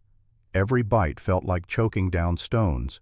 But she ate it all while Eleanor watched, and Sam sat silently at the other bed pushing food around his own plate. Over the following weeks, a routine developed. Maggie stayed in the room most of the time, venturing out only for weekly visits to Dr. Fletcher's office. Sam found work at the livery stable, mucking stalls and shoeing horses for wages that barely covered their expenses. Eleanor brought food 3 times a day and sat with Maggie while she ate, talking about nothing important, just filling the silence. Dr. Fletcher examined Maggie every 7 days. Each time his expression grew more serious. The baby was growing faster than expected. Already by the 4th month it measured large for its gestational age. By the 5th month, Fletcher estimated it at 7 pounds with 4 more months to grow. "You need to reconsider the surgery," Fletcher said during one examination. "At the rate this baby is growing, natural delivery becomes more dangerous every day." "I'll think about it."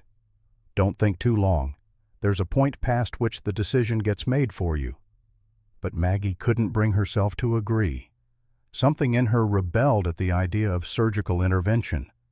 She kept thinking about Catherine, Sam's first wife, who'd tried to have a baby naturally and died. Would surgery have saved her? Or would it just have been a different way to die? Month 5 brought new pains. Maggie's back hurt constantly now, a deep ache that never fully went away. Her hips felt like they were being pulled apart. Simple movements like standing up or rolling over in bed became ordeals. The baby kicked hard enough to make her gasp little feet or fists, driving into her ribs. Sam came back each evening smelling of horses and hay, exhausted from physical labor he wasn't used to. Ranch work was hard, but it was familiar. Working for someone else, being told what to do, answering to a boss that wore on him in different ways.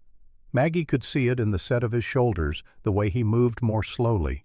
One evening in late June she asked, "Do you regret it, bringing me here, paying for all this?"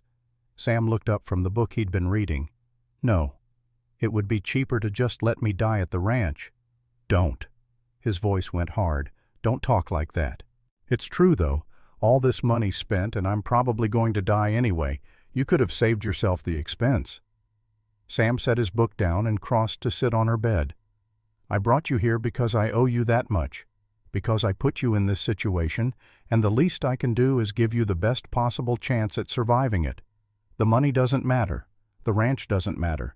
Nothing matters except keeping you alive." "Why? Why do you care so much?" "We had an agreement, a business arrangement. You don't owe me anything beyond that." "Because you're my wife, and whether you believe it or not, I've come to care about you, not as property or an employee or a business partner, as a person, as someone who deserves to live." Maggie wanted to argue, but found she had no words. She'd spent so long thinking of Sam as the enemy, as the man who'd killed her, that she'd stopped seeing him as a person with his own feelings. But here he was, working himself to exhaustion to pay for her care, sitting with her every evening when he must be desperate to just sleep, trying in his flawed way to make amends. "I don't forgive you," Maggie said. "I want you to know that. I'm not ready to forgive you." "I know. But I don't hate you either. Not anymore. I'm just tired. Too tired to hate." Sam nodded, reached out slowly and took her hand. She didn't pull away. They sat like that for a long moment, the silence between them different than it had been. Not comfortable exactly, but not hostile either. Just two people trying to survive something impossible. The routine was broken in July by an unexpected visitor. Maggie was resting in bed when Eleanor knocked and opened the door to reveal a man in black clothing with a white collar. A reverend. "Mrs. Hartwell, this is Reverend Thomas Pike. He's here to offer spiritual comfort." Maggie sat up slowly, every movement an effort. "I didn't ask for spiritual comfort." Reverend Pike smiled, though it didn't reach his eyes. "Many people don't realize they need it until it's offered. May I come in?" Eleanor looked uncertain, but Maggie nodded. Better to get this over with. The Reverend entered and took the chair by her bed, sitting with the air of a man settling in for a long visit. "I heard about your condition," Pike said. Difficult pregnancies are a trial sent by God, a test of faith and endurance. Is that what they are? Your situation is particularly troubling. I understand the doctors told you that you shouldn't conceive, that your body wasn't designed for childbearing. Yes, 4 doctors in agreement. Pike nodded, as if this confirmed something he already knew. And yet here you are, pregnant against all medical wisdom. Some would call that a miracle, a sign that God's will supersedes medical knowledge. Maggie felt a prickle of irritation. Or it's just bad luck. Highly unlikely doesn't mean impossible. There's no such thing as luck in God's plan, Mrs. Hartwell. Everything happens for a reason. If you weren't meant to have children, you wouldn't have conceived. Since you did conceive clearly, this is part of God's design for your life. And if I die, is that part of God's design too? Pike's expression shifted to something almost pitying. If you die, then yes, that too would be God's will. We cannot question the divine plan even when it's painful, even when it doesn't make sense to our limited human understanding. Maggie stared at this man in his clean black suit with his practiced sympathy and felt anger rising in her chest. So I should just accept that I might die, not fight it, not try to survive, just submit to God's will. I'm saying you should make peace with whatever outcome God has planned. Fighting against it, resisting it, that only makes the suffering worse. Get out. Pike blinked. Excuse me. Get out of my room. I don't need your spiritual comfort. I don't need to be told that my death is part of some divine plan. I'm going to fight with everything I have to stay alive. And if God doesn't like that, he can come tell me himself. Mrs. Hartwell, I understand you're frightened, but I said get out. Pike stood, his face flushing with indignation. Your pride will be your downfall. God does not take kindly to women who refuse to accept their proper place. My proper place is alive. Now leave. The Reverend turned to go, but found his path blocked by Sam, who'd appeared in the doorway. Sam's face was dark with anger. I believe my wife asked you to leave, Reverend. I was only trying to offer. You were trying to convince her to give up, to accept death as inevitable. That's not comfort. That's cruelty. Pike drew himself up to his full height, which was still several inches shorter than Sam. Your wife is dangerously proud. Someone needs to help her understand humility before it's too late. What my wife needs is to feel like she has some control over what's happening to her body. What she doesn't need is a man telling her that dying is God's plan. So I'm going to ask you one more time politely to leave, and if you come back, I'll make sure Dr. Fletcher knows you're upsetting his patient. Pike left in a huff, his footsteps angry on the stairs. Sam closed the door and turned to Maggie. Are you all right? Yes. No, I don't know. Maggie pressed her hands to her face. He made me so angry, acting like I should just lie here and wait to die, like fighting is somehow wrong. Fighting isn't wrong. You fight as hard as you need to, even if it's against God. Sam came and sat on the edge of her bed. I don't know much about God these days. Used to think I did back when Catherine died. Thought I understood why things happened, why good people suffered. But I don't anymore. Maybe God has a plan. Maybe it's all just random. Either way, I know you have the right to fight for your life. Maggie lowered her hands and looked at him. Thank you for standing up for me, for defending me to the Reverend. You're my wife. That means something to me, even if it doesn't mean much to you. It means more than it used to. They held each other's gaze for a moment. Then Sam stood. I should get back to work. Eleanor will be up with dinner soon. Try to rest. After he left, Maggie lay back on the bed and stared at the ceiling. She thought about what Pike had said about God's plan and divine will. Then she thought about what Sam had said about her right to fight. Fighting was all she knew how to do. She'd fought against the doctors in Boston who said she was broken, fought against her family who rejected her, fought to build a new life in Montana. This was just one more fight, maybe her last one. But she'd face it the same way she'd faced everything else, with her jaw set and her spine straight and absolute refusal to surrender. The baby kicked hard against her ribs, and Maggie put her hand over the spot. You and me, she whispered. We're going to survive this, both of us. I don't care what anyone says. Month 6 brought Dr. Samuel Reed to Billings. Fletcher had telegraphed his young associate asking him to come assist with the expected surgery. Reed arrived on a Tuesday morning, fresh-faced and enthusiastic, barely older than Maggie herself. Fletcher brought him to meet Maggie during her weekly examination. Reed shook her hand with nervous energy. Mrs. Hartwell, it's an honor to meet you. Dr. Fletcher has told me about your case. Quite remarkable, really. Remarkable isn't the word I'd use. Reed had the grace to look embarrassed. No, of course. I meant only that your situation is medically unusual. Not remarkable in a good way, remarkable in a challenging way. Have you really observed a cesarean section? Maggie asked bluntly. Yes, in Edinburgh. Dr. Morrison performed it. The woman survived, and so did the baby. It was the most incredible thing I've ever witnessed in medicine. And you think you can help Dr. Fletcher perform one on me?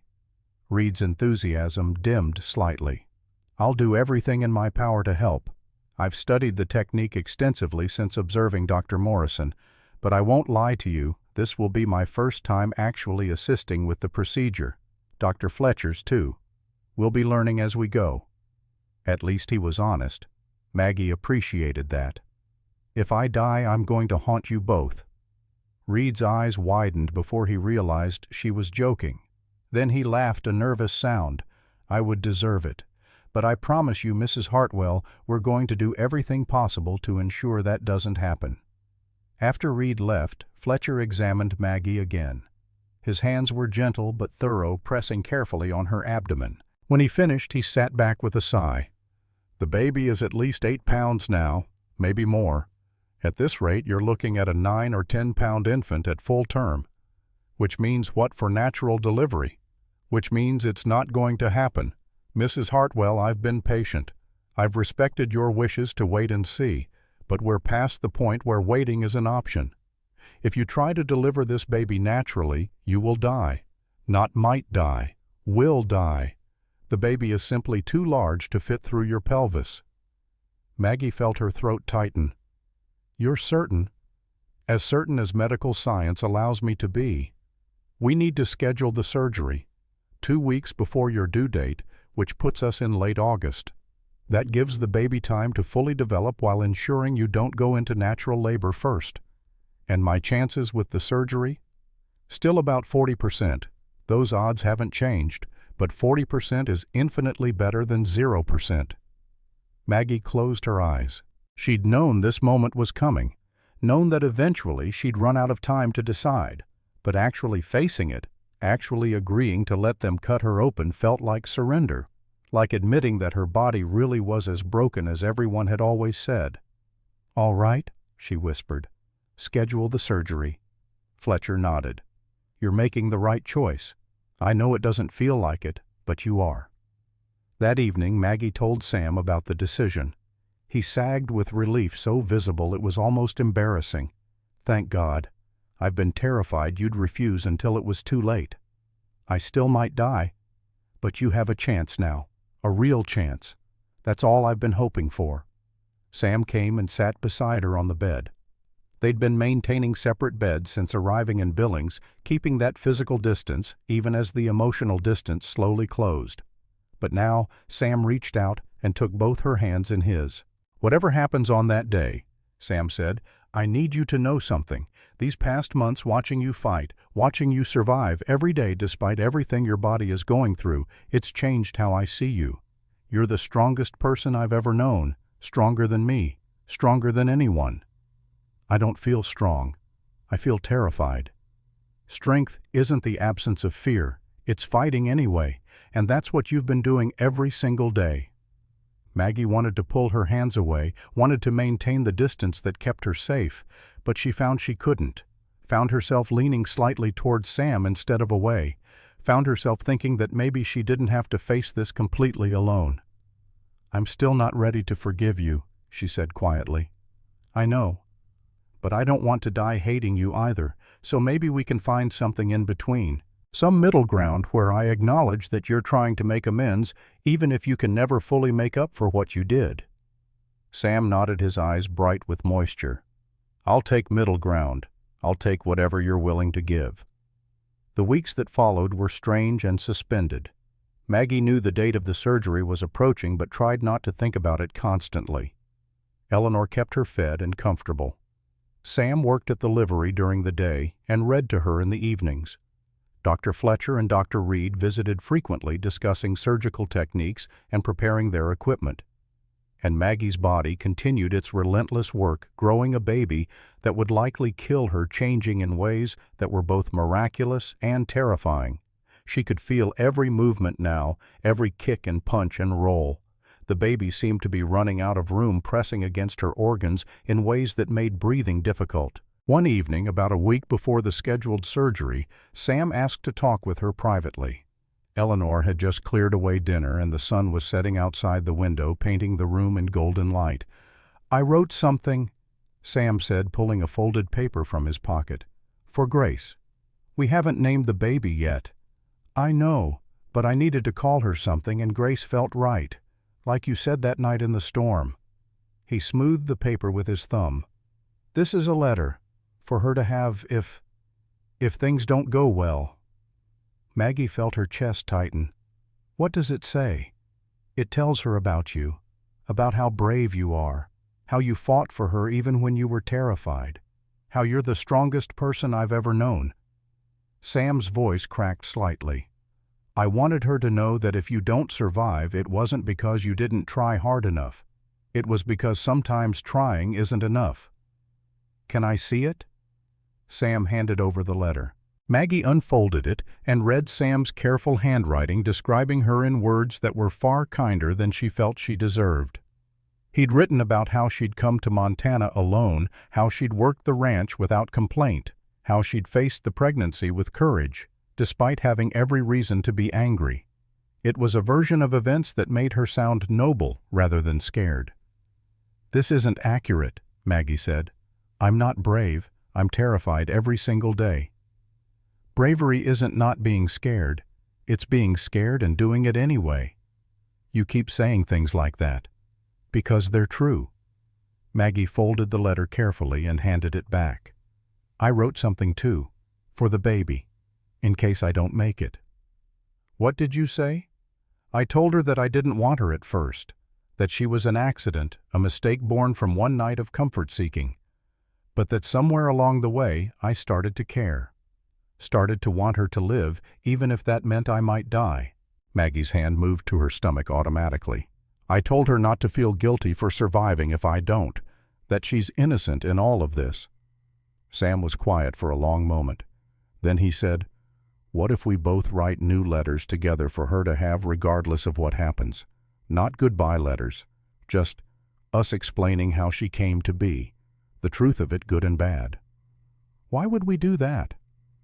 "Because she deserves to know the whole story, deserves to understand that she was born from human complexity, from a man's grief and a woman's compassion, and a moment when two lonely people made a choice that changed everything." Maggie considered this. The idea of writing a joint letter felt strange, too intimate somehow, but also right. If this baby lived, she would eventually have questions about where she came from. She'd want to know why her mother and father had such a complicated relationship. Better to leave her the truth than let her imagine something worse. "All right, we'll write it together." They spent the evening crafting sentences, arguing over words, finding ways to explain what had happened without placing all the blame on Sam or all the virtue on Maggie. It was harder than expected, this work of being honest about their flaws while also expressing love for a child neither of them had planned. But when they finished, Maggie felt something settle in her chest, a sense that maybe regardless of what happened in the surgery, this baby would know where she came from. The night before the surgery, Maggie couldn't sleep. She lay in bed staring at the ceiling, feeling the baby move inside her, knowing that tomorrow everything would change. Tomorrow she would either live or die. 40% chance of survival, 60% chance of death. No matter how many times she did the math, it didn't get less terrifying. Around midnight, she heard Sam sit up in his own bed. "Can't sleep either." "No." "Are you afraid?" Yes. So afraid I can barely breathe sometimes. Sam got up and crossed to her bed. He sat on the edge, careful not to jostle her. Can I tell you something? If you want. When Catherine was in labor, I sat outside the room listening to her scream.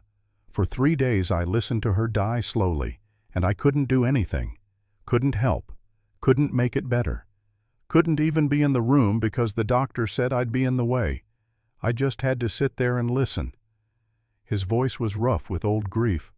I'm so afraid that tomorrow will be the same, that I'll lose you the same way I lost her, and this time it will be entirely my fault. Maggie reached out and took his hand. It won't be the same. I'll be asleep. I won't feel the pain, and you won't have to listen to me die. If I die, it'll be quick, quiet, just a failure to wake up. That's supposed to be comforting. It's the truth. You wanted honesty. There it is. Sam tightened his grip on her hand. I'm not ready to lose you. I'm not ready to be lost. They sat together in the darkness, holding hands like children afraid of the dark. Eventually, Sam lay down beside her on the narrow bed, both of them on their backs, not touching except for their joined hands. They stayed like that until dawn broke. Eleanor came at first light with a simple breakfast. Maggie was supposed to eat lightly before the surgery. She managed a few bites of toast and some water, though her stomach threatened to reject even that. Eleanor helped her dress in a clean nightgown that Dr. Fletcher had provided, something that could be easily cut away if needed. At 8 o'clock, Sam walked with her the few blocks to Dr. Fletcher's office. The morning was cool and clear. Maggie noticed everything with sharp clarity: the blue of the sky, the sound of birds, the smell of wood smoke from someone's breakfast fire. Every sensation felt precious because it might be the last time she experienced it. Dr. Fletcher's office had been converted into a surgery theater. The examination table had been moved to the center of the room, covered with clean white sheets. A small table nearby held gleaming surgical instruments, scalpels, clamps, needles for stitching. Dr. Reed stood beside it, checking and rechecking everything with nervous energy. Mrs. Hartwell. Fletcher greeted her with professional calm. Are you ready? No, but let's do it anyway. Fletcher nodded and helped her onto the table. The leather was cold against her back. Sam stood nearby, his face pale. Fletcher mixed something in a small bowl, the chloroform that would put her to sleep. I want you to count backward from 10, Fletcher said, holding the chloroform-soaked cloth. You'll be asleep before you reach one. Maggie looked at Sam one last time. If I don't wake up, don't. Don't say goodbye. Just count. Fletcher brought the cloth toward her face. Maggie smelled something sweet and chemical. She started counting. 10. The room began to blur at the edges. 9. Sam's face swam in her vision. 8. The baby kicked one last time hard against her ribs. 7. Darkness began creeping in from all sides. 6. Her voice sounded far away, like someone else was speaking. 5. She couldn't remember what came next. 4. Or maybe she'd already said 4. 3. Everything was soft and distant now. 2. Sam was crying. When had he started crying? 1. The world went black. Word count update: Part 1 was approximately 7,000 words. Part 2 was approximately 6,500 words. Part 3 is approximately 8,500 words. Total so far approximately 22,000 words. The story is now complete according to the outline requirements of 20,000 to 22,000 words total. However, I noticed the outline called for the story to conclude with the birth recovery and return to the ranch. The current ending leaves Maggie under anesthesia going into surgery. To properly complete the narrative arc as outlined, I should continue with the surgery scene, the aftermath, and the resolution. This would add approximately 2,000 to 3,000 more words, but would fulfill the complete story structure promised in the outline. Would you like me to continue with the final resolution section to properly complete the narrative? Sam was led to a small waiting room just outside the surgery theater. The door closed behind him, separating him from Maggie, from whatever was happening to her body at this very moment. He sat in a hard wooden chair and put his head in his hands. Through the door he could hear muffled voices. Fletcher giving instructions, Reed responding, the clink of metal instruments, and underneath it all a sound that made his stomach turn, the wet sound of a scalpel cutting through flesh. Eleanor appeared beside him, having followed them from the boarding house. She sat down without speaking, just present, just there, the way she'd been for Maggie these past months. "How long does it take?" Sam asked. "I don't know. I've never seen this surgery done." "But you've given birth." "Not like this." Eleanor's voice was quiet. "My babies came the old way, and they died the old way. This is something different." Sam stood up, unable to sit still. He paced the small room. 5 steps, one direction, turn 5 steps back. Over and over, listening to the sounds from the surgery theater, trying not to imagine what they meant. 15 minutes passed. 20. The voices behind the door remained steady, professional. No panic. That was good, wasn't it? If something was going wrong, there would be shouting. Urgency. The calm had to mean things were going well. Then he heard it. A cry. High and thin and unmistakably human. A baby's cry. Sam stopped pacing, stared at the door. The crying continued, getting stronger, more insistent. That was his daughter. His and Maggie's daughter, alive and breathing and announcing herself to the world. The door opened. Dr. Reed stood there, his surgical gown covered in blood, so much blood that Sam's heart nearly stopped. "Mr. Hartwell." Reed's face was unreadable. "You have a daughter, 9 pounds 12 ounces, nearly 10 pounds. She's healthy, strong lungs as you can hear." "And Maggie," Sam's voice came out as barely a whisper. Reed hesitated, just for a second, but that second was enough to make Sam's world tilt.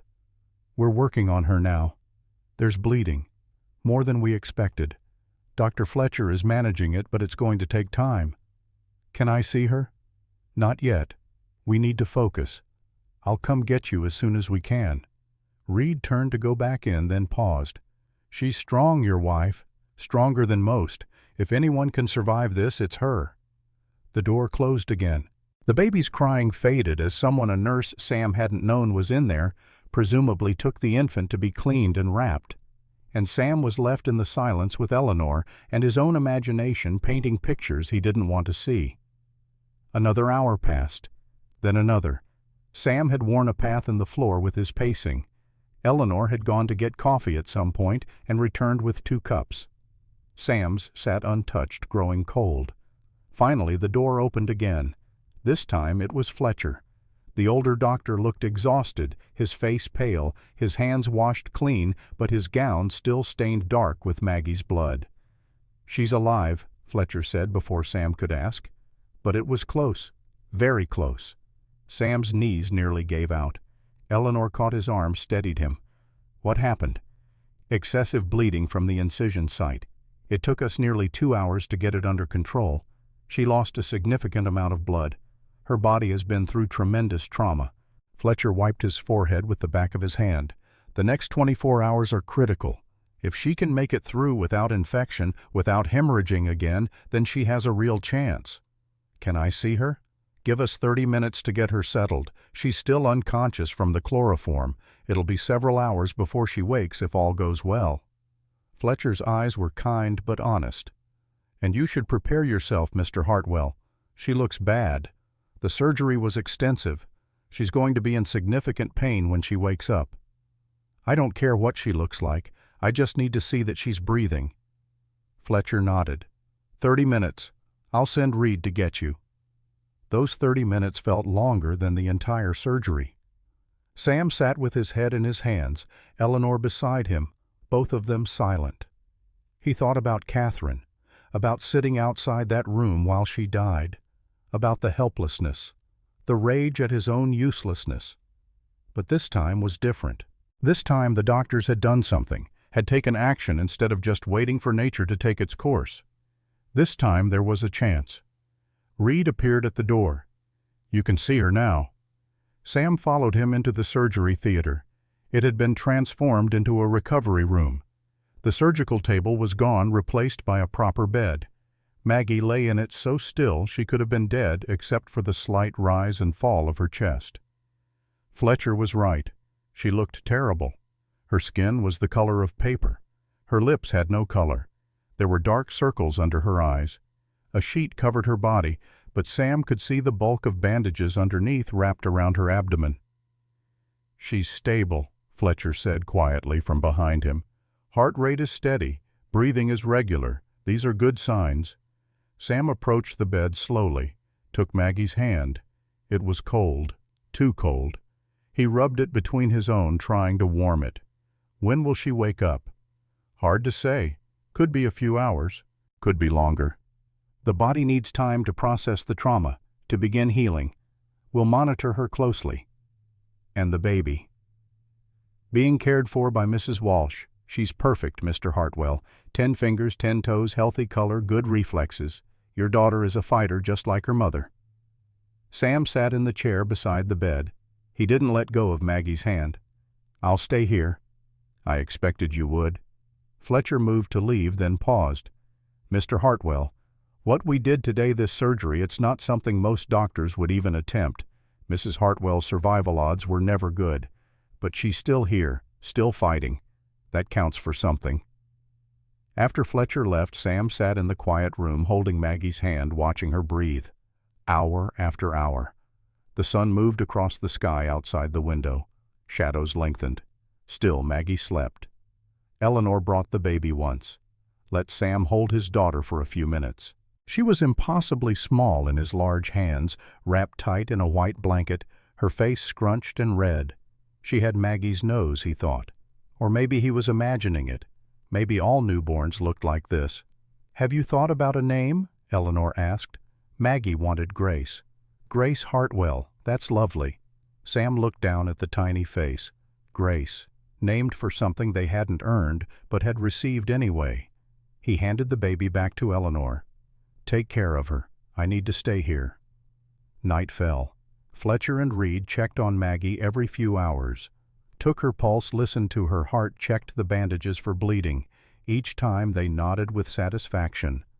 Still stable, still fighting. Around midnight, Sam dozed off in the chair, his head on the edge of the bed, still holding Maggie's hand. He dreamed of Catherine, of the grave on the hill, of digging a second grave beside it and lowering Maggie into the ground while Grace cried in Eleanor's arms. He woke with a start to find light streaming through the window. Morning. He'd slept through the night. And Maggie's hand moved in his. Sam sat up straight, his heart pounding. Maggie. Her eyelids fluttered. Opened. Closed again. Opened. She stared at the ceiling, confusion written across her face. "Maggie, can you hear me?" Her head turned slowly toward his voice. Her eyes found his face. "Sam?" Her voice was barely audible, rough from the breathing tube. "I'm here. You're okay. You made it." "The baby?" Her hand moved toward her stomach, wincing at the pain the movement caused. "A girl. She's perfect. 9 pounds, healthy as can be. Eleanor's taking care of her." Tears leaked from the corners of Maggie's eyes. "I'm alive." "Yes, you're alive." "I thought—" She stopped, swallowed. "I counted to 1, and I thought I wouldn't wake up." Sam brought her hand to his lips, pressed a kiss to her knuckles. "You woke up. You both made it. You both survived." Fletcher appeared in the doorway, summoned by some instinct. He approached the bed with a professional smile. "Mrs. Hartwell, welcome back. How do you feel? Like someone cut me open?" "That's because someone did." Fletcher checked her pulse. Her pupils asked her to move her toes. "Everything looks good. You're going to be in significant pain for the next few weeks. The incision needs time to heal. But barring infection, you should make a full recovery." "Can I see her, the baby?" "Soon. Let's get some water in you first. Small sips. Your stomach has been through trauma too." Sam helped her drink, supporting her head. Every movement seemed to cause her pain, but she didn't complain. Just focused on each small task. Drink water. Breathe. Stay conscious. After Fletcher left, Maggie turned her head to look at Sam again. "You stayed." "Of course I stayed. All night." I wasn't going anywhere. Thank you." The words were simple, but Sam heard everything behind them. Not forgiveness. Not yet. But acknowledgement. Recognition that he'd done what he promised. Been there when she needed him. Eleanor brought Grace a few hours later. Maggie was sitting up slightly, propped against pillows, still pale but more alert. Eleanor placed the baby carefully in Maggie's arms, supporting the weight so Maggie didn't have to strain her abdomen. Maggie looked down at the tiny face, at the features that were somehow both familiar and completely new, at the small hands curled into fists, at the rosebud mouth. She was quiet for a long moment. "She didn't kill me," Maggie finally said, her voice full of wonder. "No," Sam said. "You didn't let her. I wanted to hate her, for what she did to my body, for the fear, for everything, but I can't." Maggie's finger traced the baby's cheek. "She's innocent, just a person who wanted to be born." "Her name is Grace," Sam said. "If that's still what you want." Maggie nodded. "Grace, because we didn't deserve this." "Didn't earn it, but we got it anyway." The baby opened her eyes, then dark and unfocused, looking at nothing and everything. Maggie smiled, the first real smile Sam had seen on her face in months. "Hello, Grace. I'm your mother, and I fought like hell to meet you." The next 3 weeks passed in a blur of recovery. Maggie stayed in Fletcher's care, the surgery room converted into a proper recovery room. The incision was healing well, Fletcher said, checking it daily. No signs of infection. The stitches were holding.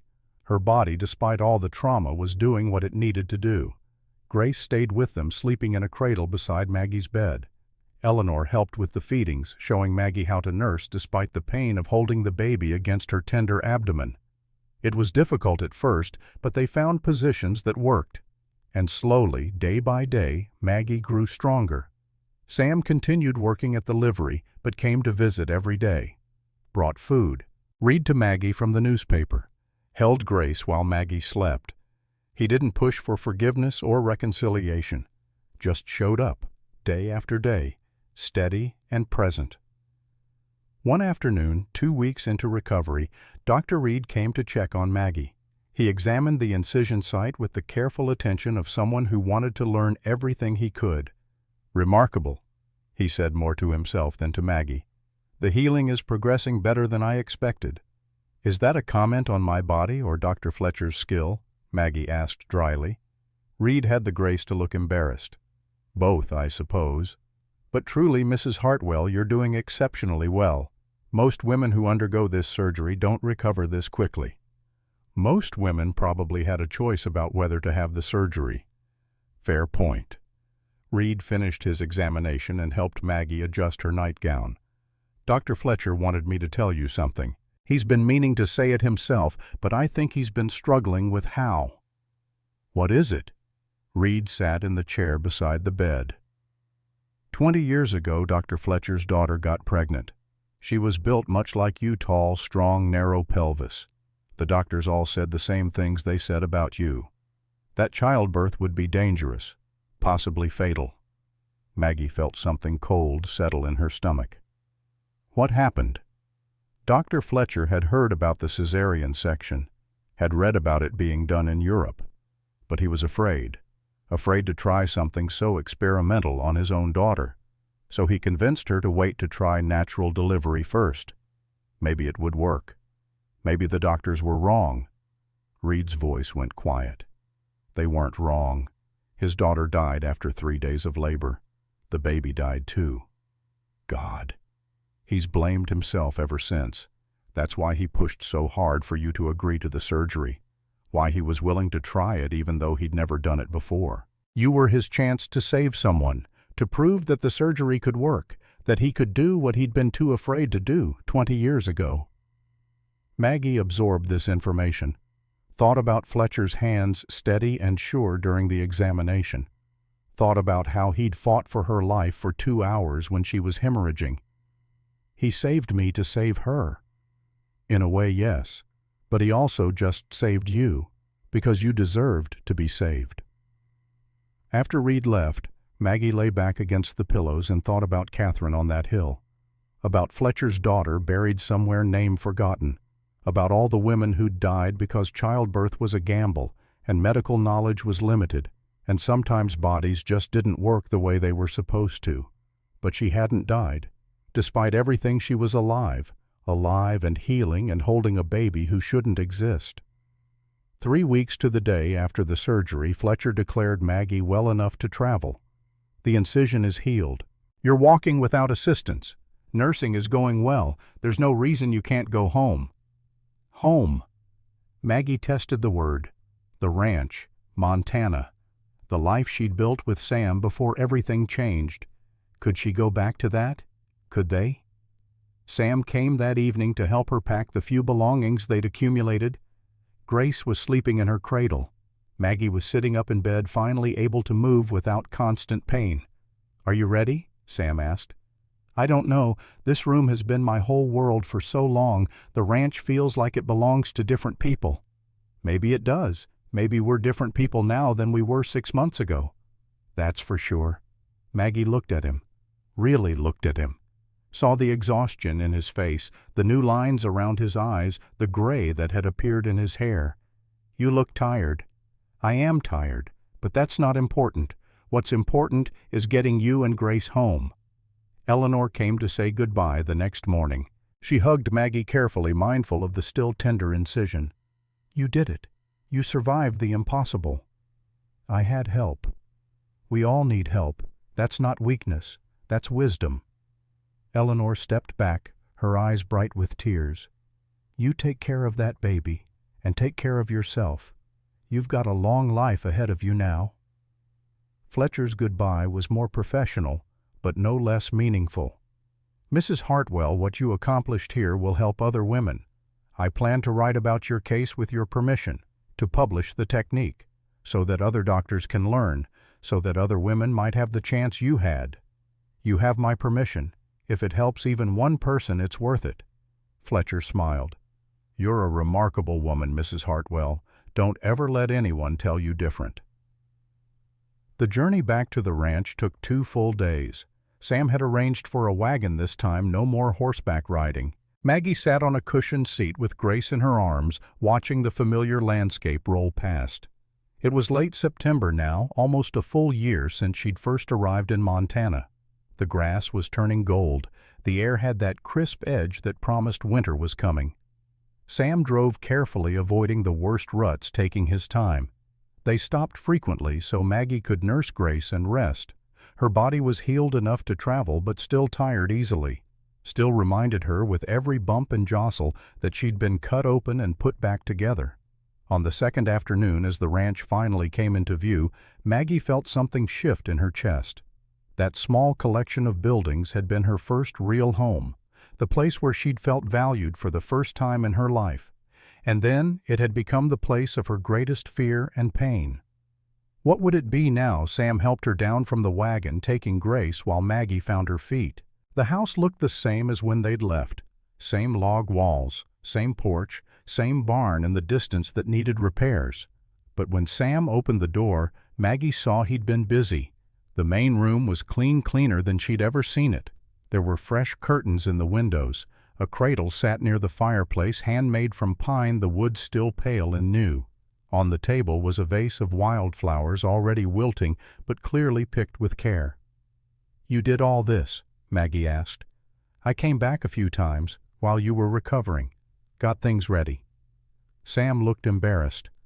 "I wanted you to have a place that felt welcoming. Not just the same old ranch where everything happened." Maggie walked slowly through the room, taking it in. She went to her old bedroom, the one she'd slept in during those first months. Sam had put a proper bed in there, bigger than before, with a real mattress. The cradle could be moved in there at night. "Where will you sleep?" she asked. "My old room. Same as before. Unless—" He trailed off. "Unless what?" "Unless you want something different." "I don't know what we are now, Maggie. We're not the business partners we started as. But I don't know if we're really husband and wife either. So I'll let you decide. Tell me what you need and that's what we'll be." Maggie sat on the edge of the bed, Grace still sleeping in her arms. "I don't know either. I'm still angry at you. still hurt by what you did, but I'm also grateful for these past months, for how you showed up, for how you stayed." She looked up at him. "I'm not ready to share a bed. Not yet. Maybe not ever. But I'm willing to try to be a family, whatever that looks like for us." "That's more than I deserve." "Yes, it is. But Grace deserves a father who's present, who tries. So that's what this is for. Not for you, not for me, for her. I'll take it." That first week back at the ranch, they built new routines. Maggie focused on caring for Grace and letting her body finish healing. Sam handled all the ranch work and most of the cooking. They ate dinner together every evening, talking about small things, the weather, the cattle, Grace's feeding schedule. Careful conversation that didn't touch on the big things between them, but slowly the big things started to surface anyway.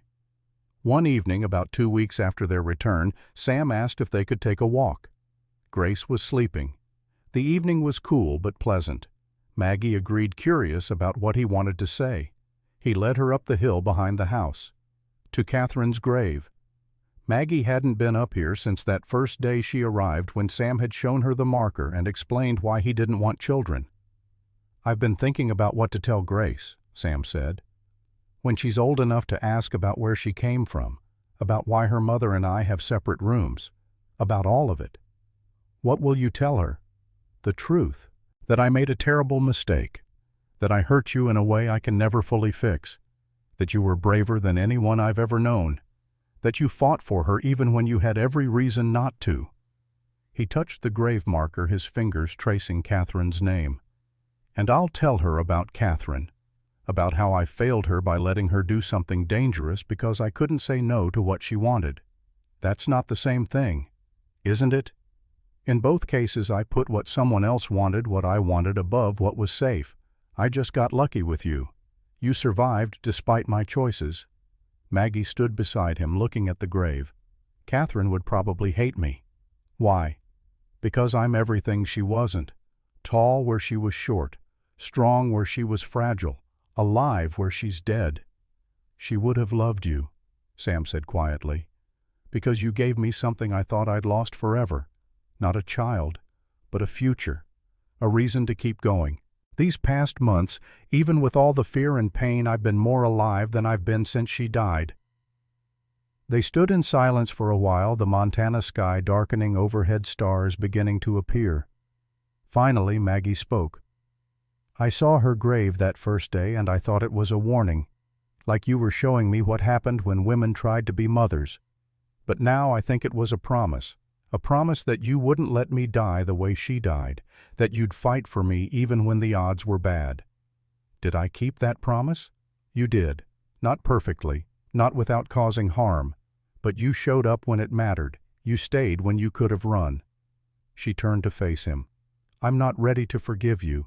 I don't know if I'll ever fully forgive you, but I'm willing to move forward, to build something new, not what we had before, but something that acknowledges what we've both been through." Sam nodded, his eyes bright in the fading light. "Thank you. That's more Grace than I deserve." "Yes, it is, but our daughter is named Grace. Seems fitting that we try to live up to that." They walked back down the hill together as the first stars came out. Grace was crying when they got back to the house, hungry and indignant. Maggie picked her up, settling into the rocking chair by the fire to nurse her while Sam made tea. This was their life now. Not the partnership they'd planned, not the traditional marriage society expected, but something uniquely theirs, built from broken pieces and impossible survival, built on the understanding that people were complicated, that mistakes had consequences, and that moving forward didn't mean forgetting what came before. A year later, almost to the day after Maggie had first arrived in Montana, she stood on the porch holding Grace. The baby was walking now, stumbling around the yard on chubby legs, falling and getting up and trying again with the determination that seemed to be her defining characteristic. Sam was working in the barn. Eleanor had visited the week before, bringing gifts for Grace and news from Billings. Dr. Fletcher was teaching other doctors the cesarean technique. 2 more women had survived the surgery. 2 more babies born. 2 more lives saved. Maggie thought about the words she'd said to Sam that first day, the words that had defined her for so long. My body's too big. I'm not breeding material." She looked down at Grace, who had just discovered a caterpillar and was examining it with intense concentration. This child who shouldn't exist. This miracle born from a mistake. This impossible life that Maggie had somehow managed to bring into the world. "Maybe breeding material isn't about size," Maggie said quietly, more to herself than to Grace. "Maybe it's about strength, about fighting when everyone says you can't, about surviving when survival seems impossible." Grace looked up at her mother's voice and smiled all gums and joy. She held up the caterpillar like an offering. "And maybe," Maggie continued, taking the caterpillar and examining it with appropriate seriousness, "maybe being too big isn't a weakness at all. Maybe it's exactly what was needed." Sam came out of the barn, saw them on the porch, and smiled. Not the careful smile of someone trying to make amends, just a genuine smile of a man who'd found something he thought he'd lost. He joined them on the porch, sitting on the steps watching Grace toddle around. "What are you thinking about?" he asked. "About how we got here, about all the things that had to go wrong for everything to somehow turn out right." She glanced at him. "About how much I hated you 6 months ago. And now I don't hate you. I'm not sure what I feel, but it's not hate. I'll take it." Grace stumbled and fell, hitting the ground with a thump. For a moment she looked like she might cry. But then she saw both her parents watching, saw their faces full of confidence that she could handle this, and she pushed herself back up, kept walking, kept trying. "She's going to be strong," Sam said, "like her mother." "She's going to be stubborn," Maggie corrected, "like both of us." They sat together in the Montana afternoon, watching their daughter discover the world, watching the sun paint the sky in shades of gold. They weren't perfect. Their relationship wasn't perfect. But they were alive. All three of them. Against all odds, against all medical wisdom, against everything that should have killed them. They were alive and together, and that was its own kind of grace. Maggie looked out at the ranch, at the land stretching endless under the big sky, and felt something she hadn't felt since that first month she'd arrived. Not happiness exactly, not peace, but possibility. The possibility of a future, the possibility of healing, the possibility that broken things could be mended even if they'd never be quite what they were before. "Tell me something," Sam said, breaking into her thoughts. "What? Would you do it again if you knew everything that was going to happen? Would you still get on that train to Montana?" Maggie considered the question, thought about the fear, the pain, the terror of lying on that surgical table knowing she might never wake up, thought about the months of anger and betrayal, the loss of the simple partnership they'd built.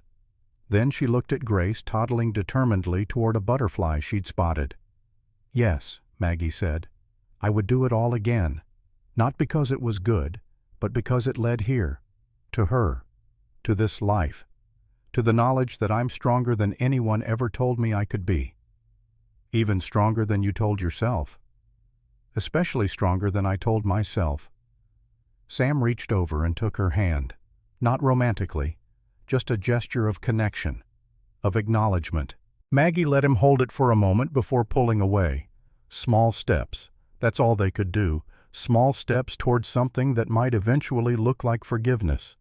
Grace caught the butterfly, held it gently in her small hands, looked at it with wonder.